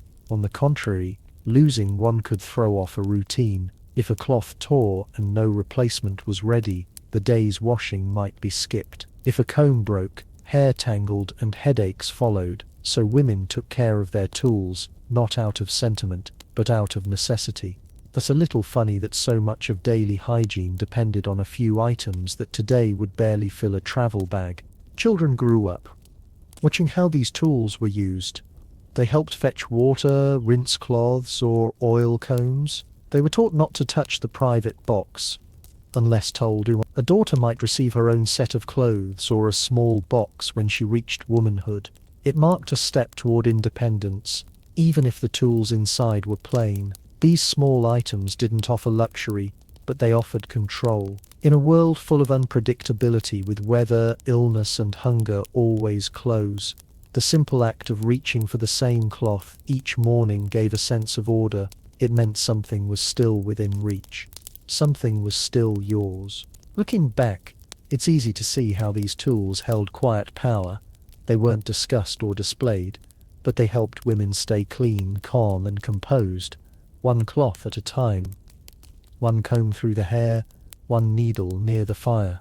Next, we'll look at where these routines actually took place. In the makeshift wash stations in the middle of homes, yards, or hidden corners that served as private spaces for public lives. The tools may have been simple, but the spaces where medieval women cared for their bodies were even simpler.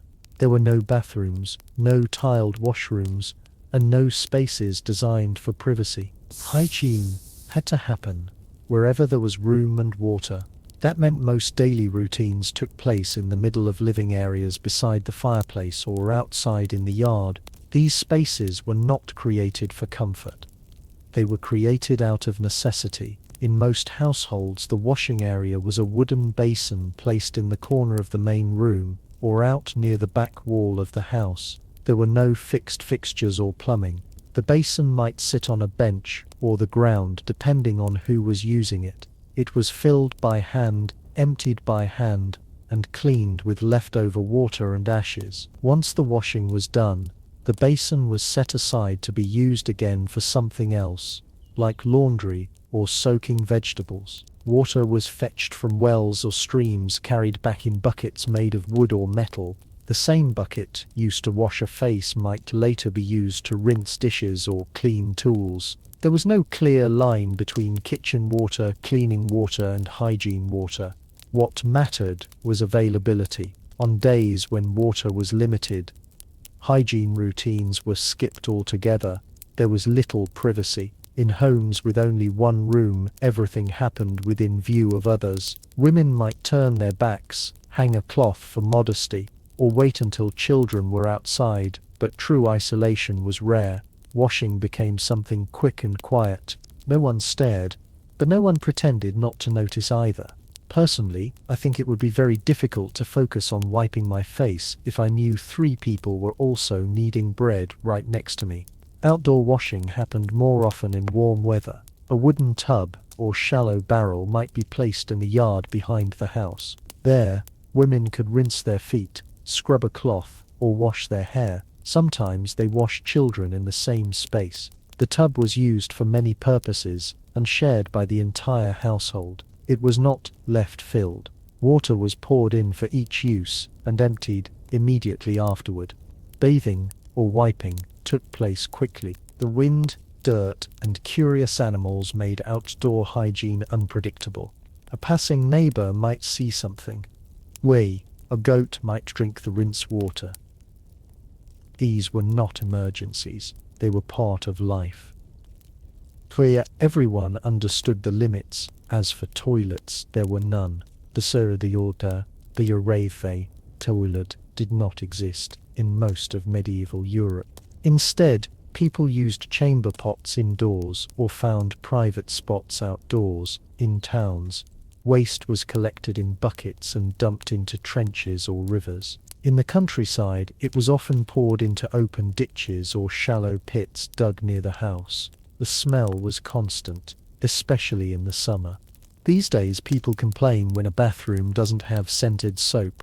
Back then, a family felt lucky if the waste pit didn't flood after the rain. In noble households there were slightly better arrangements. Some castles had small stone rooms with wooden seats built over holes that led to cesspits. These rooms were sometimes referred to as gardeburs. Still, they lacked water and had no method for flushing. Servants had to clean them by hand using ash, herbs and water to reduce the smell. Even in royal settings the odor never truly left. Each morning, chamber pots were emptied and cleaned. This job often fell to the servants or the younger members of the household. They carried the contents outside, dumped them in designated areas, then rinsed the pots with water and ash. Ash was useful not only for cleaning but also for absorbing liquid and controlling odor.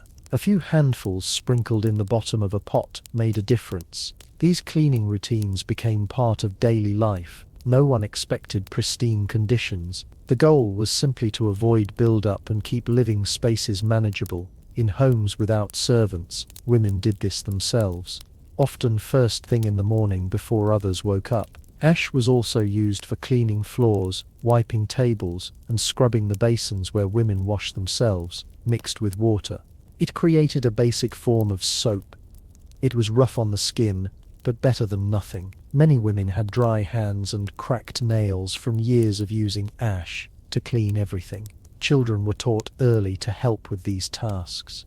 They fetched water, carried waste, and learned which corners of the yard were best for privacy. There was no shame in it. These chores were part of growing up and part of surviving in homes with no plumbing and limited space. Women created small zones of privacy when they could. A tarted, a curtain hung from the ceiling, a bench turned sideways. These stool was placed near the fire. These spaces became makeshift washrooms. In the early morning or late evening, a woman might finally find a quiet moment to rinse her face or change her shift. It's a little funny that in homes built without walls, women still found ways to carve out small corners for dignity and quiet. In towns, public bathhouses sometimes provided a place to wash, but many women avoided them due to reputational risk. Instead, they stayed home and made the most of what they had. A small bowl, a clean cloth, a few minutes by the fire before the room filled with noise and movement again. Even during illness, the same spaces were used. A sick woman might be washed in the same basin where she once soaked her feet. There was no special equipment, only extra care. The water was warmed, the cloths were changed more often, but the space stayed the same. Looking back, it is clear how much effort it took just to stay presentable. Every step from carrying water to emptying pots was manual and repeated daily. There were no shortcuts, no buttons to push or handles to turn, just wood, cloth, ash, and time. And yet women did it. They washed, rinsed, wiped, and cleaned in the most basic conditions, not for luxury but for routine, not for appearance but for comfort. These spaces, as humble as they were, became important. They gave structures to the day and a sense of normalcy. Next, we'll explore how women use scents and flowers not just for decoration but as quiet tools to manage sleep, stress, and unspoken discomfort. Even without soap, baths, or perfume bottles, women in the Middle Ages found their own ways to manage how they smelled. After all, personal scent was something others noticed quickly, especially in tight indoor spaces, thick clothes, and warm seasons. With little access to running water or regular bathing, the solution was not to get rid of the smell, but to cover it. And for noble women or those in better households, scent became not just a necessity, but a quiet art. Herbs and flowers were the most common tools. Lavender, rosemary, mint, and sage were easy to grow in gardens and dried well. Women kept small cloth sachets filled with these herbs and tucked them into sleeves, bodices, or belts. When they moved, the warmth of their bodies helped release the scent. A single motion could spread the fragrance. It was subtle but effective, and it made a difference in crowded halls or during long days sitting in layers of wool. For more persistent odor, women used stronger methods. Oils infused with crushed herbs were dabbed behind the ears, under the neck, or near the wrists. These oils were usually mixed at home, or by apothecaries, using olive oil, almond oil, or even animal fat as a base. Some were thick and greasy, leaving stains on linen collars, but women used them anyway because the alternative was worse. Personally, I would rather risk a greasy collar than have people catch a whiff of 3-day-old sweat under 5 layers of clothing. Fresh flowers were a luxury. When available, women braided them into their hair or tucked them into folds of their sleeves. In spring and summer, rose petals or marigolds were popular. In colder months, dried petals stood in their place. These touches were both decorative and practical. The smell might not last long, but it gave the woman a moment of relief, a small sense of freshness in a world where clean water was scarce. The bedroom was another space where scent mattered. Beds were large, shared, and often stuffy. Without proper ventilation, odor lingered on blankets, straw mattresses, and curtains.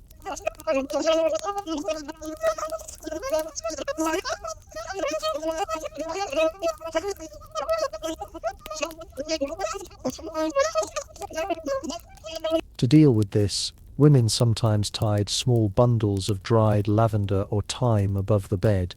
These were called sleeping herbs. As people walked over them, the herbs crushed and released their smell. It was a way to freshen the room without cleaning it. In wealthier homes, servants refreshed these floors daily. In poorer homes, herbs were reused until they crumbled into dust. These days, people buy automatic air fresheners for every room. Back then, a handful of crushed thyme and a cracked window had to do the job. Certain herbs were chosen for specific reasons. Rosemary was believed to sharpen the mind.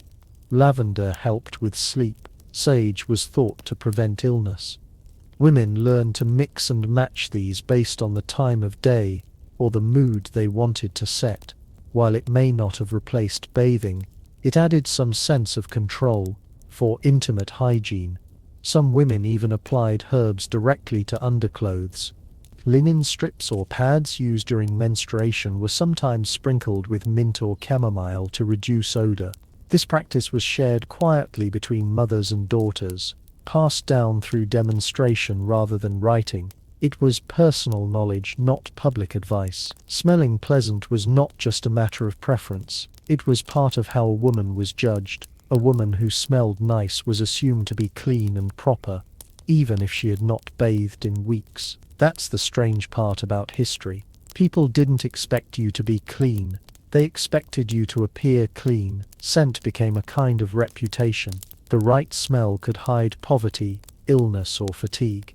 Women who worked in kitchens or near animals had harder time. Sweat and smoke stuck to skin and clothes. For them, sprigs of strong-smelling herbs were kept close at all times. They also chewed parsley or cloves to help with breath, especially if they had to speak to superiors. It was a practical solution, not a luxury. Wealthier women sometimes went further. They carried scented gloves, soaked in oils, and kept in boxes until needed.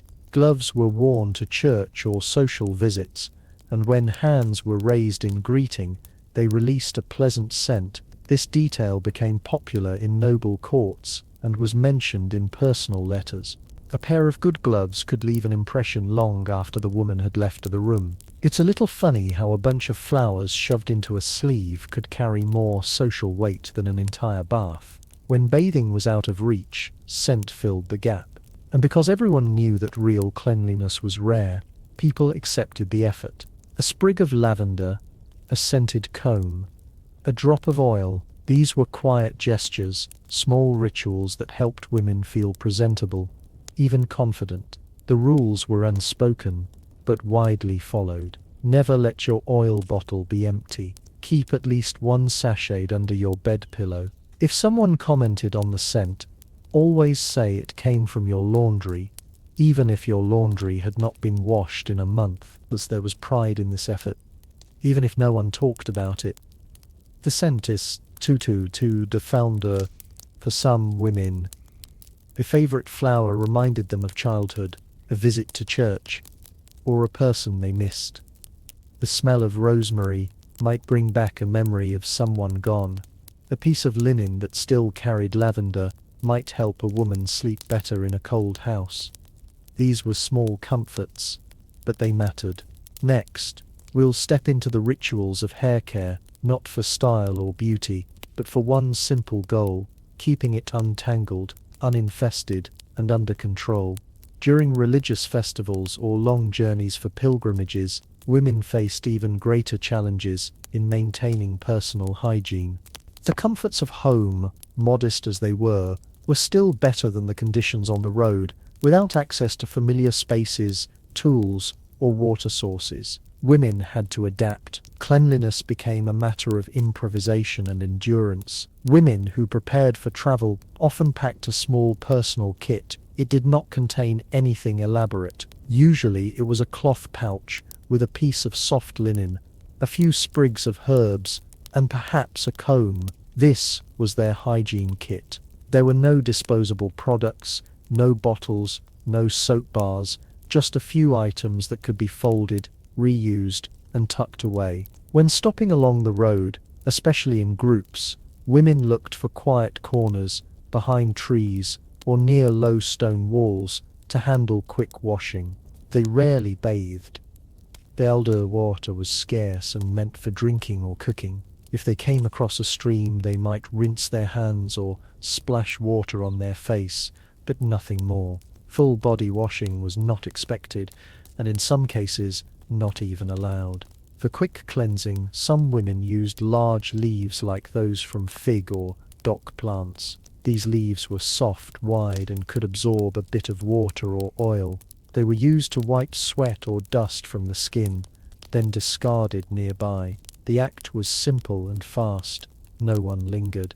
No one looked. It was something done in silence with respect for each other's privacy. Personally, I would find it very difficult to clean up using a leaf, while also worrying if someone's ox cart was about to round the corner. Pilgrimage routes were full of such moments.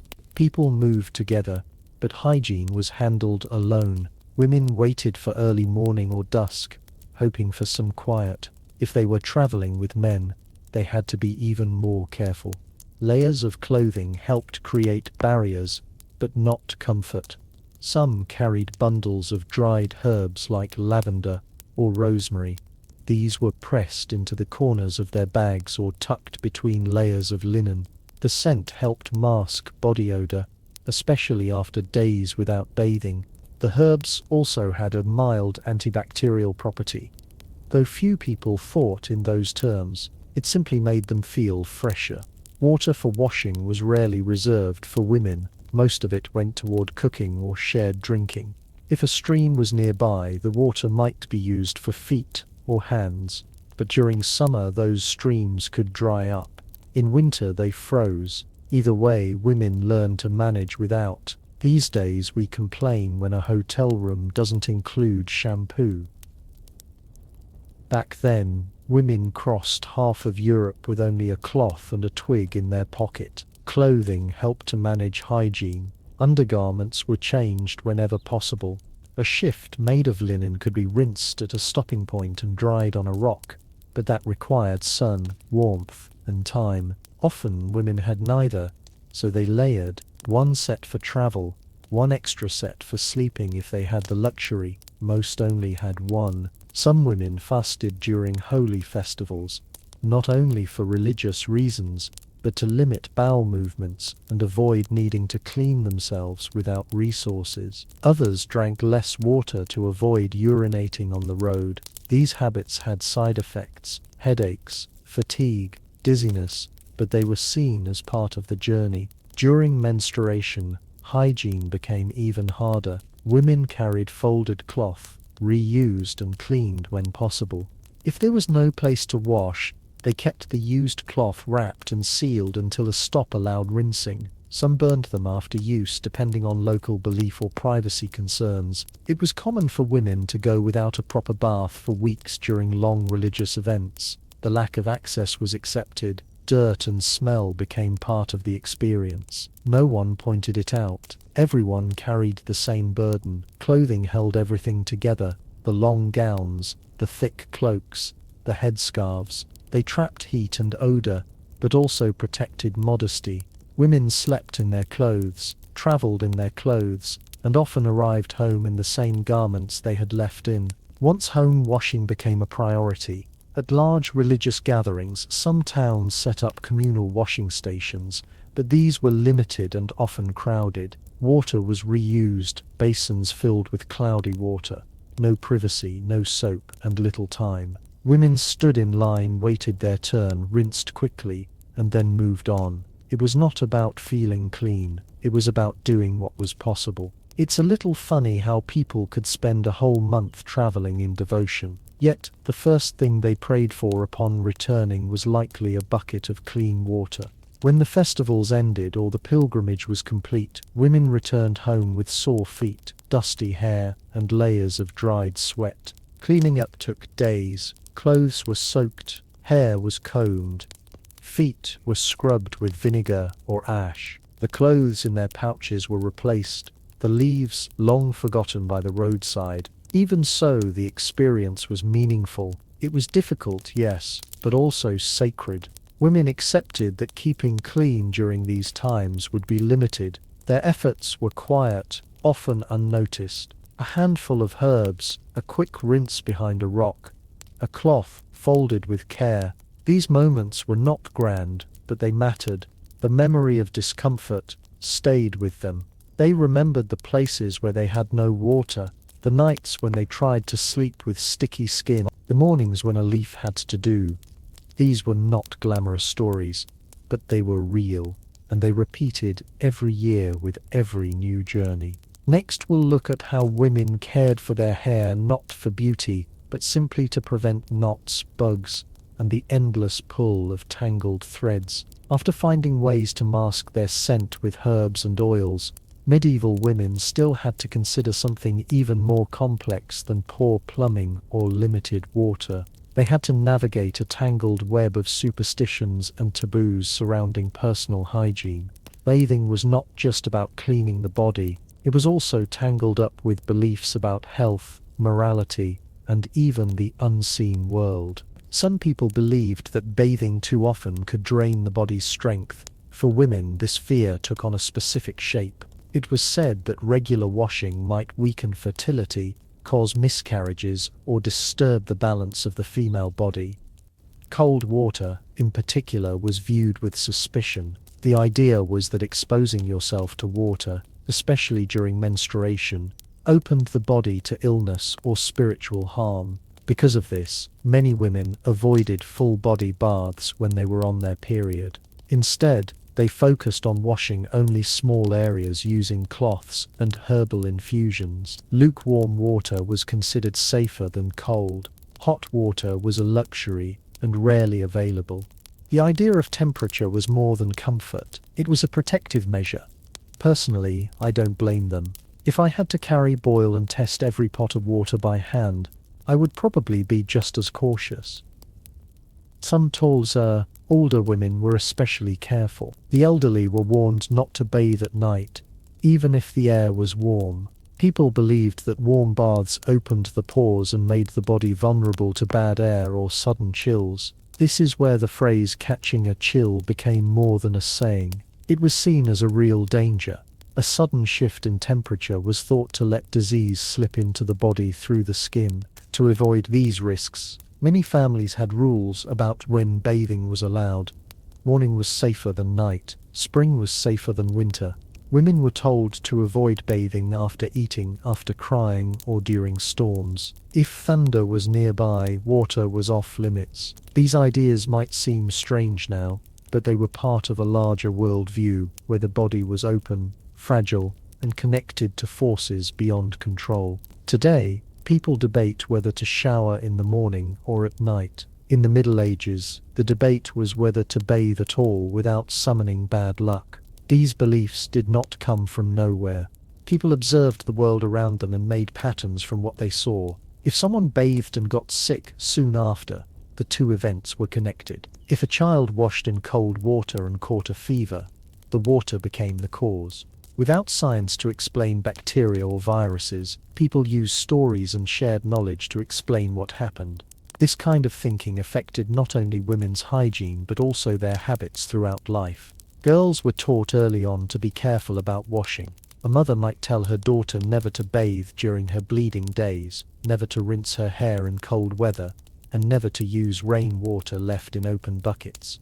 But these were not warnings out of cruelty but concern. Washing hands and face was less restricted but still shaped by belief. Cold water in the morning was thought to shock the system awake, but for women, too much exposure to cold water could invite headaches or womb troubles. So, some preferred to let the cloth sit near the fire first. Then they gently pressed it to their skin, moving slowly, keeping their breath calm. There were also warnings about communal baths in cities or towns that had public bathhouses. Gossip spread quickly about which ones were cursed, which were unclean, and which might lead to temptation. Women were told not to share bathwater with strangers. Some carried their own herbs to toss into the tub. Others avoided public baths entirely and chose to wash at home, using their own basin. Even touching river water came with its own rules. In some villages, streams were believed to hold spirits. Washing clothes in the wrong place or at the wrong time of day might anger them.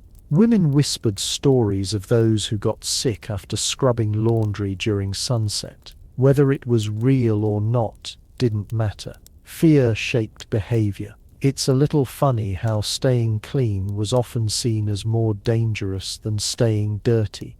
Despite all this, women found ways to keep up their routines. They worked around the warnings. If a bath was not allowed, a warm cloth was enough. If cold water was feared, they used herbal steam instead. Some burned herbs in their rooms and stood nearby to absorb the scent and the supposed cleansing. It was not perfect, but it was what they had. These taboos also affected how women cared for others. Mothers avoided bathing newborns in the first days of life. They believed that a thin layer of birth residue protected the baby. Bathing too early was said to invite fevers, so they waited, wiping gently but avoiding full immersion until the child was stronger. Pregnant women were told not to wash their bellies with cold water. Some feared it would cause cramps or even miscarriage. These ideas came from observations, shared pain, and generational fear. No one wanted to risk a life over a bath, so caution became the rule, even if it meant weeks without washing. These days, we read ingredients on soap bottles and argue over skincare routines. Back then, soap was rare, water was risky, and fear shaped every decision. In the end, these beliefs became part of daily life. They were not questioned often. Instead, they were followed, passed down, and accepted. Even if they lacked proof, they gave people a sense of control. For women especially, following these rules meant safety, tradition, and sometimes survival. Next we'll follow the hairbrush. Because keeping clean was one thing, but keeping your hair in place was an entirely different challenge. After navigating the complicated beliefs around bathing, women still had to think carefully about the clothes they wore closest to their bodies. Underwear, especially for those who were not wealthy, was not something taken for granted. For many medieval women, owning even one or two linen undergarments was considered fortunate. These were not decorative pieces, but practical items that needed to be used again and again. Linen was a fabric of choice because it absorbed moisture and felt more comfortable than rougher materials like wool. But linen was not cheap, and making even a single pair of drawers or a chemise took time and labor. Spinning, weaving, cutting, and sewing all had to be done by hand. Most women did not have a wardrobe full of options. They rotated between 2 or 3 basic items and hoped they lasted through the season. At night, underwear was often rinsed by hand and hung to dry in the sleeping area. Women avoided hanging such garments outside, even in summer. Modesty was important, and letting others see one's intimate clothing was seen as improper. So instead, a wooden peg near the bed or a rope strung across the room served as the drying line. Personally, I can't imagine falling asleep next to wet laundry, but that was their reality, not a choice. Of course, air drying overnight didn't always work. If the weather was damp or the cloth was thick, the garment might still be wet in the morning. Putting on damp underwear was uncomfortable and sometimes led to skin irritation, especially in summer. Women who worked in the fields or stayed seated for hours could end up with rashes, chafing, or worse. In winter, the problem was different. Cold, wet fabric pressed against the skin could lead to chills or even infections. Some women tried to solve this by wrapping the garment near the hearth or placing it under the blanket while they slept. Others simply endured it. They had no dryers or extra sets to switch into. They made do with what they had. Today we complain if our dryer is slow. Back then, waiting for a single undergarment to dry could shape a whole morning. For many, underwear was not even worn regularly. Some women, especially in rural areas, skipped the layer entirely during certain seasons. Long skirts and woolen stockings provided enough coverage, and in some cultures, undergarments were viewed as unnecessary or even wasteful. Fabric had other uses, and if something tore or thinned, it was often turned into rags or reused in some other way. When undergarments became too worn, women patched them repeatedly. These patches were sewn carefully but discreetly. Some added an extra layer inside to make the garment last longer. Others removed frayed edges and stitched around the hole to keep it from growing. These repairs were not only signs of frugality, but also of survival. The woman who could keep one item useful for months was respected for her skill. Quilting old linen into new padding was also common. Some women used scraps from worn undergarments as extra lining in their outer clothes. Others turned the cloth into makeshift sanitary protection or washcloths. Nothing was wasted. Every piece of fabric had a second life. It was a rhythm of use, wash, mend, and reuse. In wealthier households, ladies might own more pairs of fine linen undergarments, often embroidered or edged with lace. These were cared for by maids who washed and dried them out of sight. Perfumed water or floral sachets were sometimes placed in linen chest to keep the items smelling pleasant. But even in castles, privacy was limited. Maids had to act with discretion, folding and storing underwear as if it were a sacred duty. It's a little funny that the most private items in a woman's life were often the ones most handled by someone else. Some women also slept without underwear to allow their bodies to breathe.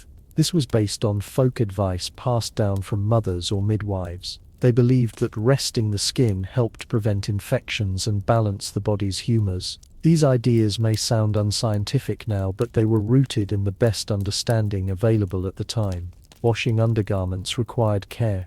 Hot water could shrink or damage the cloth, so most used lukewarm water mixed with lye soap or ashes. They rubbed gently, then rinsed several times, as if, after wringing it out, they laid it flat, or hung it away from direct sunlight, to avoid fading. The goal was to make it clean enough to reuse, not spotless. If there was a special occasion, such as a religious feast or visit to a shrine, women sometimes prepared their finest linen.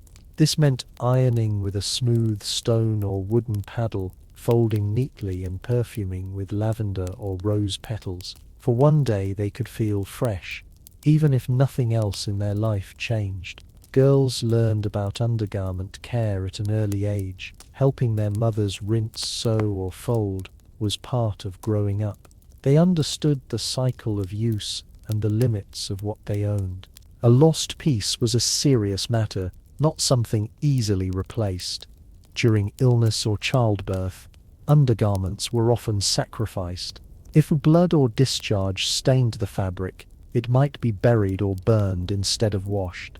People feared disease might cling to cloth. Some believed that washing such garments brought bad luck. In these cases, women chose caution over thrift. Even in times of travel, women packed at most 2 spare sets.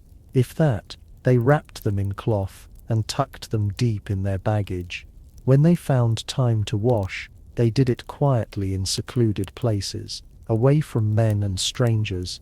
Cleanliness, even in underwear, was tied to dignity.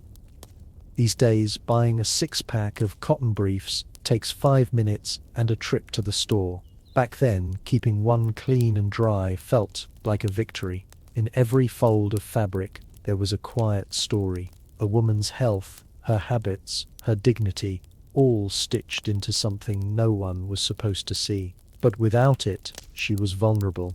She was exposed not just to the elements, but to shame. Next, we'll step outside the home because staying clean inside was hard enough, but public spaces had hygiene rules of their own. Once the underwear had been washed, dried, and stored out of sight, many medieval women turned their attention to something else that mattered to them just as much, even if they never said it out loud: their skin. While they had no fancy skincare aisles or colourful glass bottles, they still found ways to take care of their faces using what they had in the kitchen. It was not about vanity. It was about feeling a bit more human in a world where grime was constant. One of the most common ingredients was egg. A raw egg, cracked open and separated, gave them 2 useful parts. The yolk was thought to nourish the skin. The white could tighten it. Women would spread it on their cheeks, wait for it to dry, then rinse it off with warm water if they were lucky enough to have any. Some said it helped with redness. Others just liked how smooth it felt. Honey was another favorite. It was sticky and took time to apply, but many believed it softened the skin and helped with blemishes. A small spoonful would be spread across the face and left for several minutes. After that, it was wiped off with a damp cloth. If the honey came from local bees, it was thought to be even better. Some women mixed it with crushed herbs or dried flower petals for extra effect. Personally, I think I'd hesitate before smearing honey on my face. But when choices are few, the sticky method starts to look more reasonable. To rice water or water left. After rinsing grains before cooking was also kept for skin care. It was used to rinse the face or soak cloths to place over tired eyes. Women believed it helped with complexion and soothed irritation. Since rice was expensive in some regions, not everyone had access to this method, but when they did, they used it all. Nothing went to waste. For tired or swollen eyes, women turned to fresh mint leaves or chamomile soaked in water. They lay back with the herbs placed directly on their eyelids and waited in silence. There was no music, no candle light, no soft towels, just the cool feeling of leaves and the hope it would help reduce puffiness. It was quiet care done in corners of the home, often away from others. Today we browse hundreds of skincare options in 10 minutes. Back then, women had to make a decision between using their food or wearing it. Sometimes women would make masks using flour mixed with water or oil. The paste was applied to the face and allowed to dry into a thin crust. This was said to draw out impurities, though no one quite knew what those were. Other women used crushed strawberries, boiled apple mash, or even ground mustard seeds. The effect might have been psychological as much as physical, a small ritual in a day filled with chores and discomfort. The knowledge of these methods came from other women. There were no books, no written recipes. Daughters learned by watching their mothers. Friends whispered suggestions while spinning wool. Midwives sometimes offered tips, along with herbal remedies. It was word of mouth, not science, but it travelled well, and across regions, women shared what worked and what didn't. Some added lavender or rosemary to oils to rub into the skin, not just for scent, but because it made the body feel warm in winter. Ointments made from pig fat or beeswax were rubbed on rough patches or used to prevent chafing. If a woman had access to almond oil, she used it sparingly. If not, she relied on animal fats and herbs. Storage was tricky. There were no glass jars or refrigeration. Ingredients had to be used quickly or kept in clay pots sealed with cloth. Most women kept their supplies in a wooden box or a small pouch tied to their bedpost. These items were not for display. They were hidden, protected from dust and from curious hands. It's a little funny to imagine someone guarding a handful of mint leaves like it was treasure, but for them it was. Not every attempt worked. Some women developed rashes. Others found their skin dried out even more, but there was no dermatologist to consult. You either stopped using it or tried something else. And since many believed skin problems were signs of inner sin or imbalance, they didn't always blame the remedy. Women who worked outdoors were especially vulnerable to dry, cracked skin. Wind, sun, smoke, and sweat all left their mark. A thin layer of oil or a soft cloth wrap was sometimes all they had to protect their cheeks. For noble women, staying inside offered some relief, but even they faced smoke from hearths and dryness from cold stone rooms. On special days, women used extra care. A holiday feast or church visit might be reason enough to prepare the face more carefully. A little oil rubbed in, a bit of color added from beet juice or wine sediment. Nothing too flashy, just enough to appear fresh and rested. Girls began learning these things early. By the time they were 12 or 13, they knew what leaves to pick, what mixtures felt too rough, and how long to leave something on before it stung. They learned the hard way. Trial and error. A sting meant to take it off. A tingle meant wait. No one explained, but they understood through habit. Seasonal changes affected everything. In summer, ingredients spoil faster. In winter, oils hardened. A woman had to adapt, use different herbs, shorten the timing. Some mixed warm water with ash from the hearth, not for cleaning but to soothe their skin after a day near the fire. Despite the effort, no one expected flawless skin. Freckles, sunspots, redness. These were common and rarely hidden, but a small glow, a smoother cheek, a hint of softness, those were considered signs of good care, not beauty, just effort. In a world where almost nothing felt private or controlled, caring for your face in secret might have been the closest thing to peace. So they continued with eggs and honey, herbs and patience passed down not through books but through hands. Their skincare routine fits inside a wooden spoon and a square, and somehow it lasted for centuries. Next we'll step into the mouth again, but this time not for teeth. The breath of a woman said more than words, and they had ways to manage that too. The everyday routine of medieval women was already difficult, but the days surrounding childbirth brought new kinds of challenges. It started with the lack of clean water. In many homes, water had to be fetched from a stream or well, and by the time it reached the birthing room, it was no longer fresh. That meant the women helping with the birth had to improvise. Cloths were boiled, not always thoroughly, and used to clean the newborn. The mother, meanwhile, was often too weak to move, lying still on a straw-filled mattress that absorbed not just her sweat, but blood and fluids from the birth. There was no clean hospital bed, no soft linens. The straw bed became damp within hours. It was rarely changed, only topped up with dry layers. The room smelled strongly of iron and milk. Sometimes herbs were burned in the corner to hide the scent, but it didn't help much. The women attending the birth, often midwives or older female relatives, worked in heavy dresses and sleeves rolled up. Their tools were limited: a cloth, a basin, a knife if needed, and their hands. After the baby was born, the mother wasn't given much rest. She remained in bed for days, unable to wash properly. Warm water for wiping came once or twice a day, usually boiled with herbs. Someone would gently sponge her body with a cloth, avoiding wounds. The same cloth might be used more than once. Women weren't encouraged to move for fear they would leak or make the bed messier. They lay still, sometimes unable to eat properly, sweating through nights and scratching at skin made itchy by hay and heat. There's something deeply ironic about celebrating new life in a room that smells like wet grass and iron pans. And yet, this was normal.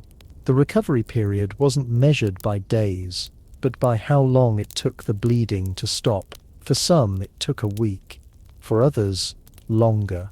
There were no painkillers except perhaps a bit of ale or some herbal infusion.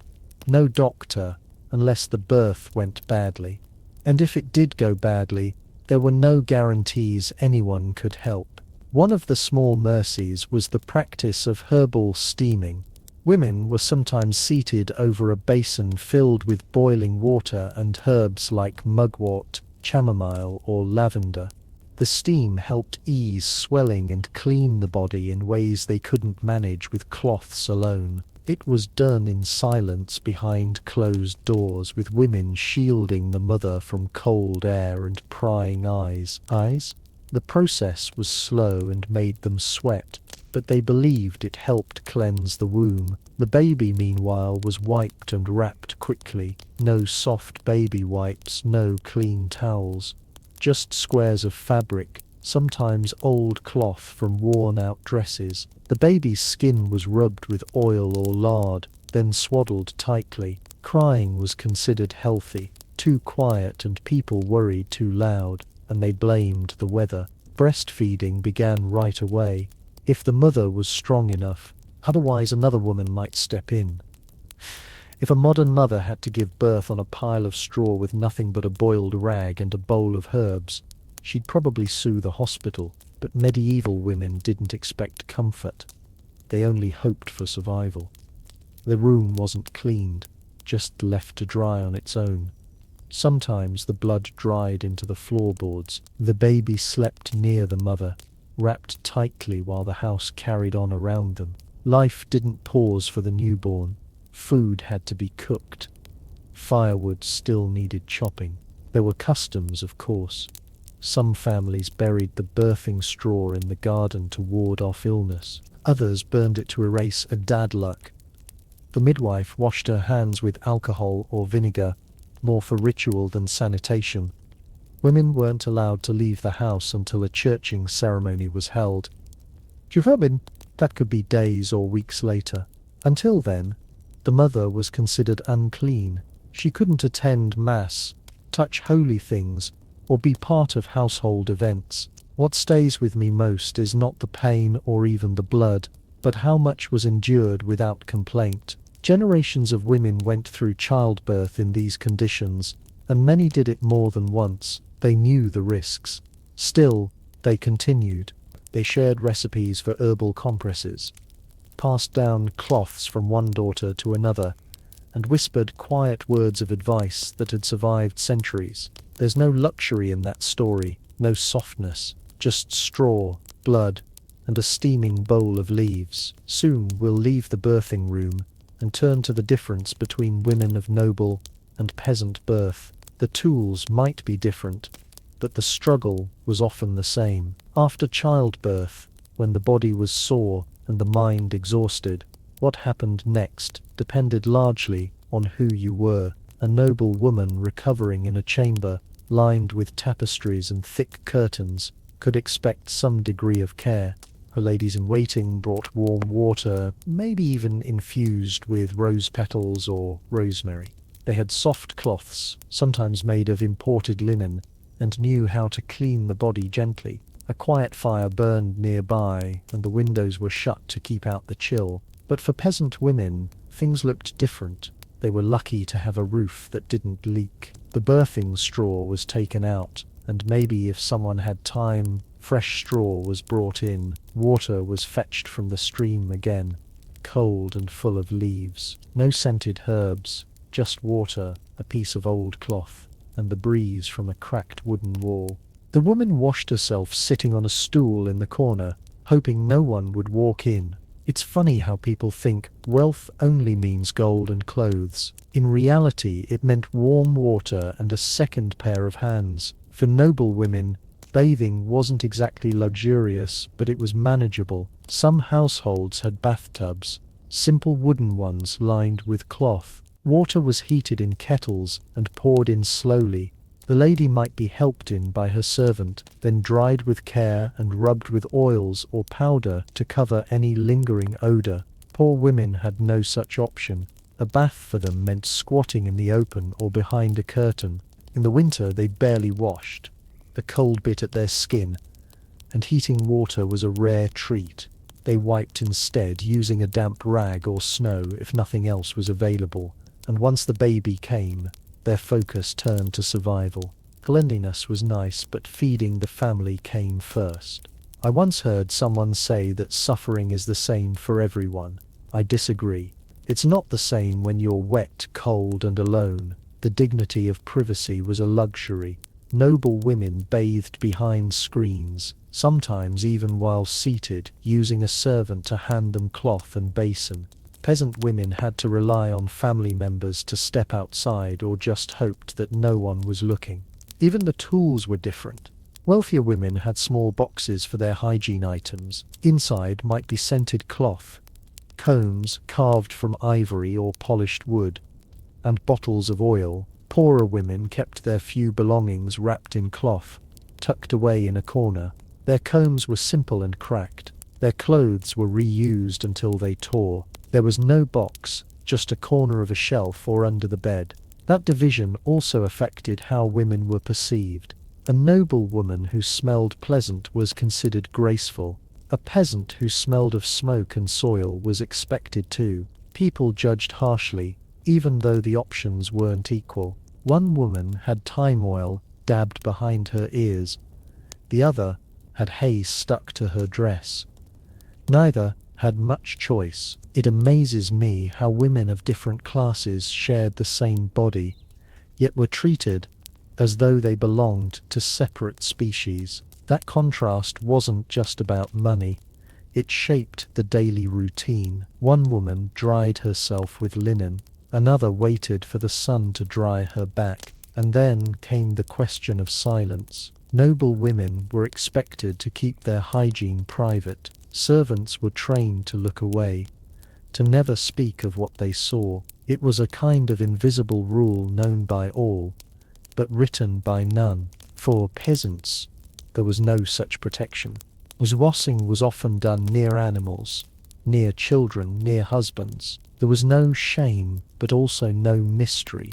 But one thing united them. No matter how fine the basin, or how plain the cloth, every woman had to deal with the same body, sweat, dirt, blood, the same needs, the same discomfort, just different methods. If I had to choose, I'd take a single pot of warm water over a pile of gold any day. That's what mattered in the end. A moment to clean, a space to breathe, a cloth that hadn't been used 5 times before. Coming up next, we'll look at how women handled grooming in ways you might not expect. Shaving, plucking, even trimming down there, all without razors, as we know them. Once a medieval woman stepped beyond her home, her control over cleanliness became a gamble. The comforts of clothes, herbs, and warm water stayed behind.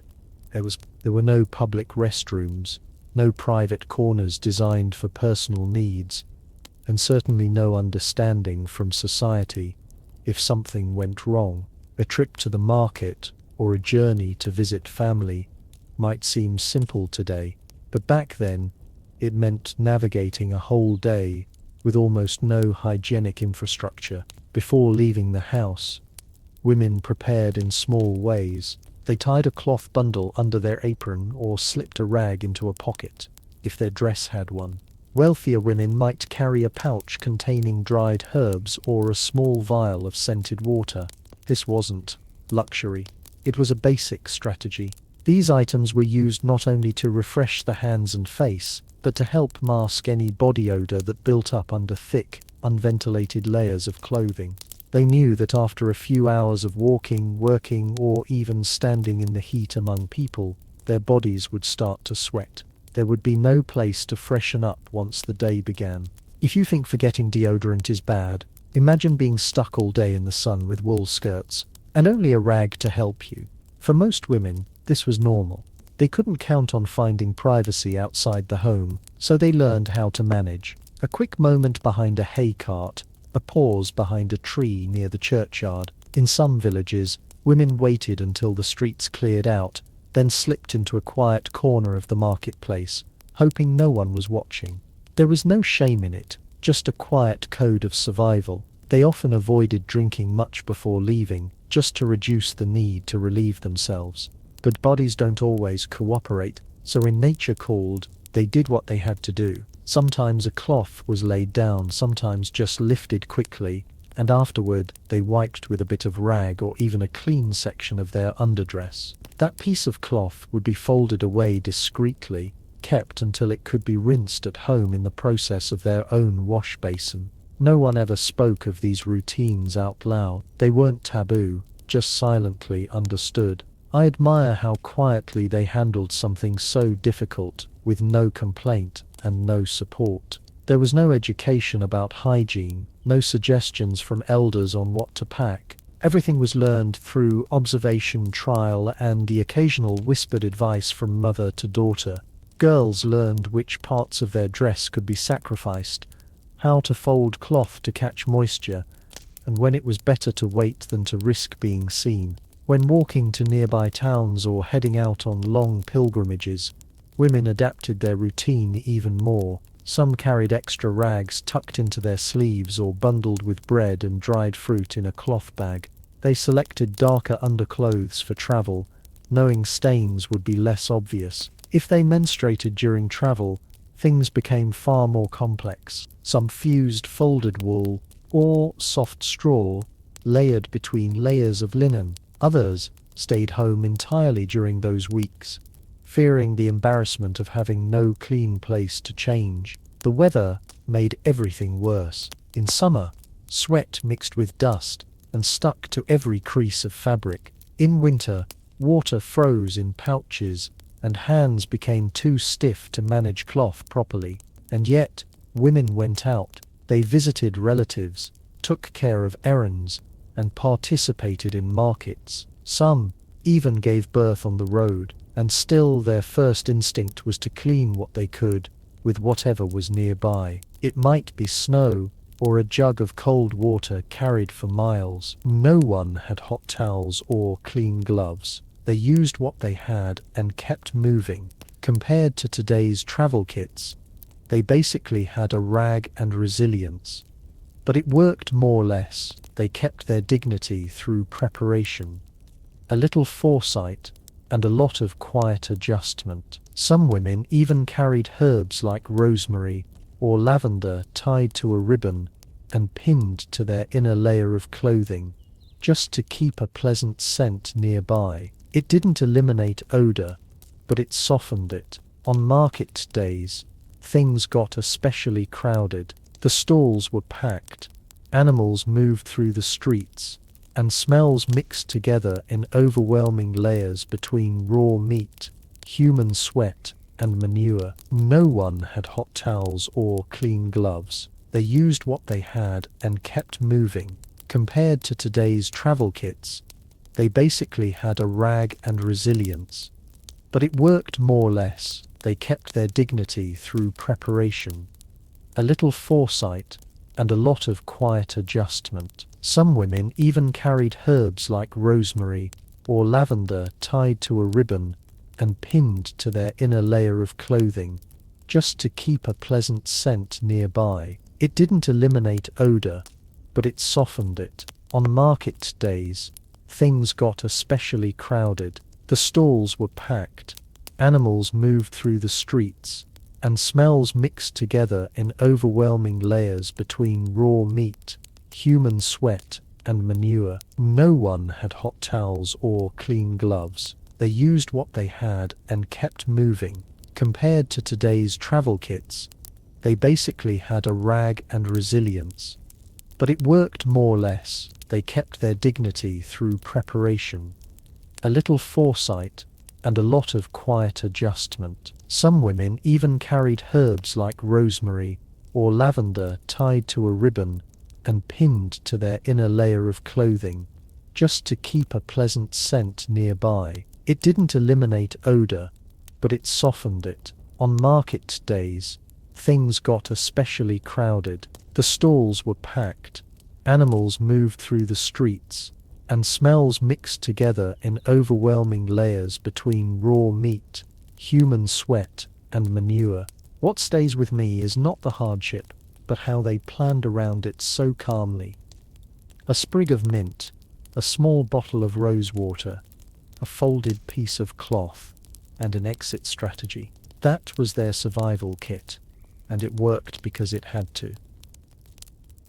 In the next part, we'll return home once more and look at how seasonal changes, especially during the coldest months, made hygiene even more complicated. When water froze in buckets and washing meant risking illness, even the simplest acts of cleanliness became a daily dilemma. As women aged in the medieval world, the way they managed personal hygiene changed drastically. The body slowed down, the joints stiffened, the skin became thinner and then more sensitive. What had once been a routine of cloth, herbs, and carefully timed privacy often gave way to something simpler and sometimes more resigned. In old age, hygiene was no longer just a daily task. It became a negotiation between comfort, dignity, and what the body could still tolerate. Elderly women, especially those from wealthier families, were usually not left alone to care for themselves. Daughters, granddaughters, or female servants often took over the daily responsibilities of washing, dressing, and brushing their hair. For some older women, this was a relief. For others, it was uncomfortable. Modesty didn't fade with age, and many still felt embarrassed at needing help with something so personal. But practical needs outweighed pride.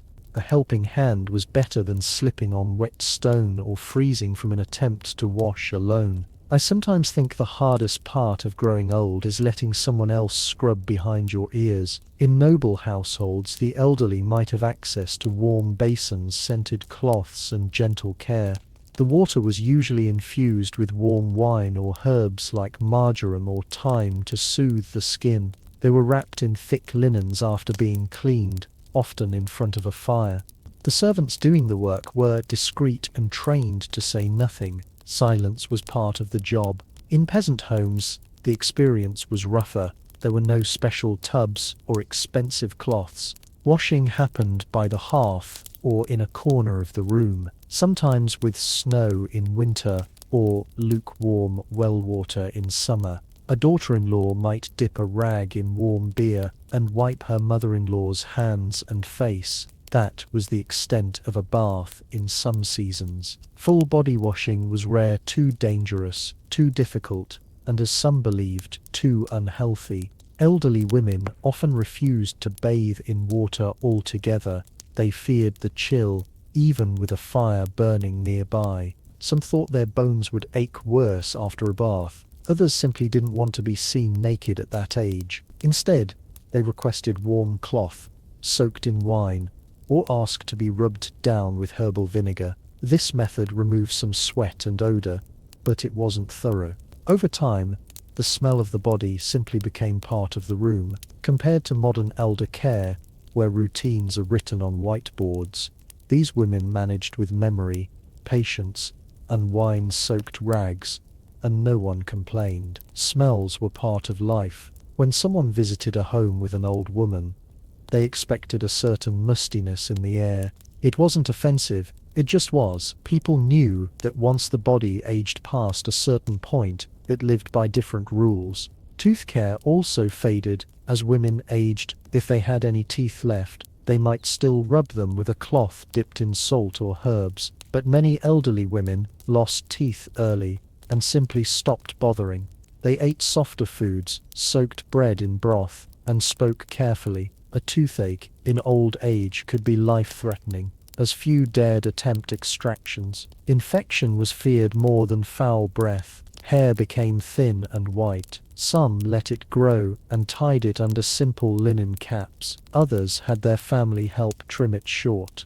Brushing it remained important, not just for appearance, but to prevent matting. A matted head was a sign of neglect, and no woman wanted to be seen that way, even near death. On quiet evenings, some daughters would sit and brush their mother's hair by firelight, using old combs passed down through generations. What strikes me is how hygiene became an act of love near the end. It wasn't about cleanliness anymore. It was about care, tenderness, and time. Sitting with someone as you wipe their hands, offering warm wine to wash their feet. These moments said more than words ever could. In the absence of soap or hot baths, but offered comfort. In winter, hygiene nearly stopped. Water froze. Firewood was precious. Firewood was precious. Their world was precious. Our world. Women were wrapped in layers and stayed near the fire. Their underclothes were rarely changed unless they soiled them. In such cases, rags were boiled and reused, and the mattress was aired if possible. Some women wore the same shift for weeks, covered by thick gowns and aprons. It was not ideal, but survival came first. Freshness could wait until spring, and still they tried. A clean cloth on the forehead, a few drops. These weren't luxuries, they were final gestures of dignity. A way to remain human, even as the body began to fail. No one expected old women to smell like flowers, but many tried anyway. Modern nursing homes may have antiseptic wipes and personal hygiene charts, but back then, warmth and privacy were all that mattered. A good death for many women included having their bodies wiped gently and their hair brushed smooth. Families understood this. Before burial, it was common for the female relatives to wash the body one last time, comb the hair, and wrap the woman in her cleanest linen. Not because it changed anything for the dead, but because it mattered to the living. But these weren't luxuries, they were final gestures of dignity. A way to remain human, even as the body began to fail. No one expected old women to smell like flowers, but many tried anyway. Modern nursing homes may have antiseptic wipes and personal hygiene charts, but back then, warmth and privacy were all that mattered. A good death for many women included having their bodies wiped gently and their hair brushed smooth. Families understood this. Before burial, it was common for the female relatives to wash the body one last time, comb the hair, and wrap the woman in her cleanest linen. Not because it changed anything for the dead, but because it mattered to the living. From youth to old age, from nobility to peasantry, the story of medieval women's hygiene was one of quiet struggle, private rituals, and unspoken strength. Even with no modern bathrooms, no soap bars, and no privacy, medieval women still found ways to care for themselves. Their hygiene habits were simple, often rough, but grounded in tradition and daily effort. They didn't chase after beauty, they aimed for dignity. For most, that meant staying clean enough to not draw attention and modest enough to never speak about it. They reused cloths, washed with herb-infused water, and avoided strong smells by staying quiet and neat. The mothers passed down their knowledge in short instructions, usually while working together: how to rinse with rosemary water, how to clean certain body parts more carefully, how to keep a cloth dry for reuse. Hey guys, these things weren't written in books. They were whispered from generation to generation.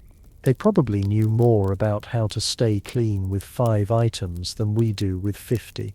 Cleanliness wasn't about showing off. It was about control, about doing what you could with what little you had. A woman with no soap still found a way to use ashes or salt. One without perfume tucked lavender into her bodice or sleeve. If she had no warm water, she used wine. If she had no towel, she let herself air dry. The point was not to impress, but to avoid shame. In today's world of constant advertising, it's almost refreshing to think of women who did it only for themselves. Even in their final years, hygiene was part of life. Older women, often frail and cold, refused to bathe in full water. Instead, they wiped down with warm wine or a cloth soaked in herbs. Younger relatives or servants helped with care, but no one spoke of it aloud. The scent of aging, of sweat, of the body fading, was no longer something to hide. Before you became part of the home, part of the rhythm, still pride remained. A clean shift, a brushed braid, a cloth was folded carefully beside the bed. These little things said, "I'm still here, I still care." That attitude crossed all classes. A noble woman with a personal maid might own rose oil and fresh linen. A farmer's wife might only have a bucket of water and some mint, but both tried, and both believed that a proper woman should never offend others with her smell or mess. Quiet cleanliness was a way to keep one's place, even in a chaotic world. What I admire most is that no one had to remind them. They just knew. By now we've seen how hygiene shaped their days, from washing their faces with cold water in the morning, to hiding cloth pads during their monthly cycles, to freshening their mouths with salt or wine. Every step was done without complaint, and often without being seen. They didn't need approval. They didn't need applause, just space, habit, and time. And that's what made it last. These quiet routines, though basic, carried through centuries. They taught resilience, patience, and the value of caring for one's body, even when the world made it hard. So next time you step into a hot shower, or open a bottle of scented shampoo, think back for a second. Think of the women who had none of that. They cleaned themselves with a cloth and a cup of boiled herbs, who smelled of the earth, the fire, and sometimes lavender, who didn't complain, who just got on with it. They didn't have spas or salons, but they had pride and they had routine. And sometimes that's more powerful. Thank you for staying with this story. Through each part we followed their quiet efforts, their secrets, and their simple wins. It's been a calm journey through steam, cloth, and silence. Tonight sleep knowing that even in the hardest times women still found ways to feel human. Good night.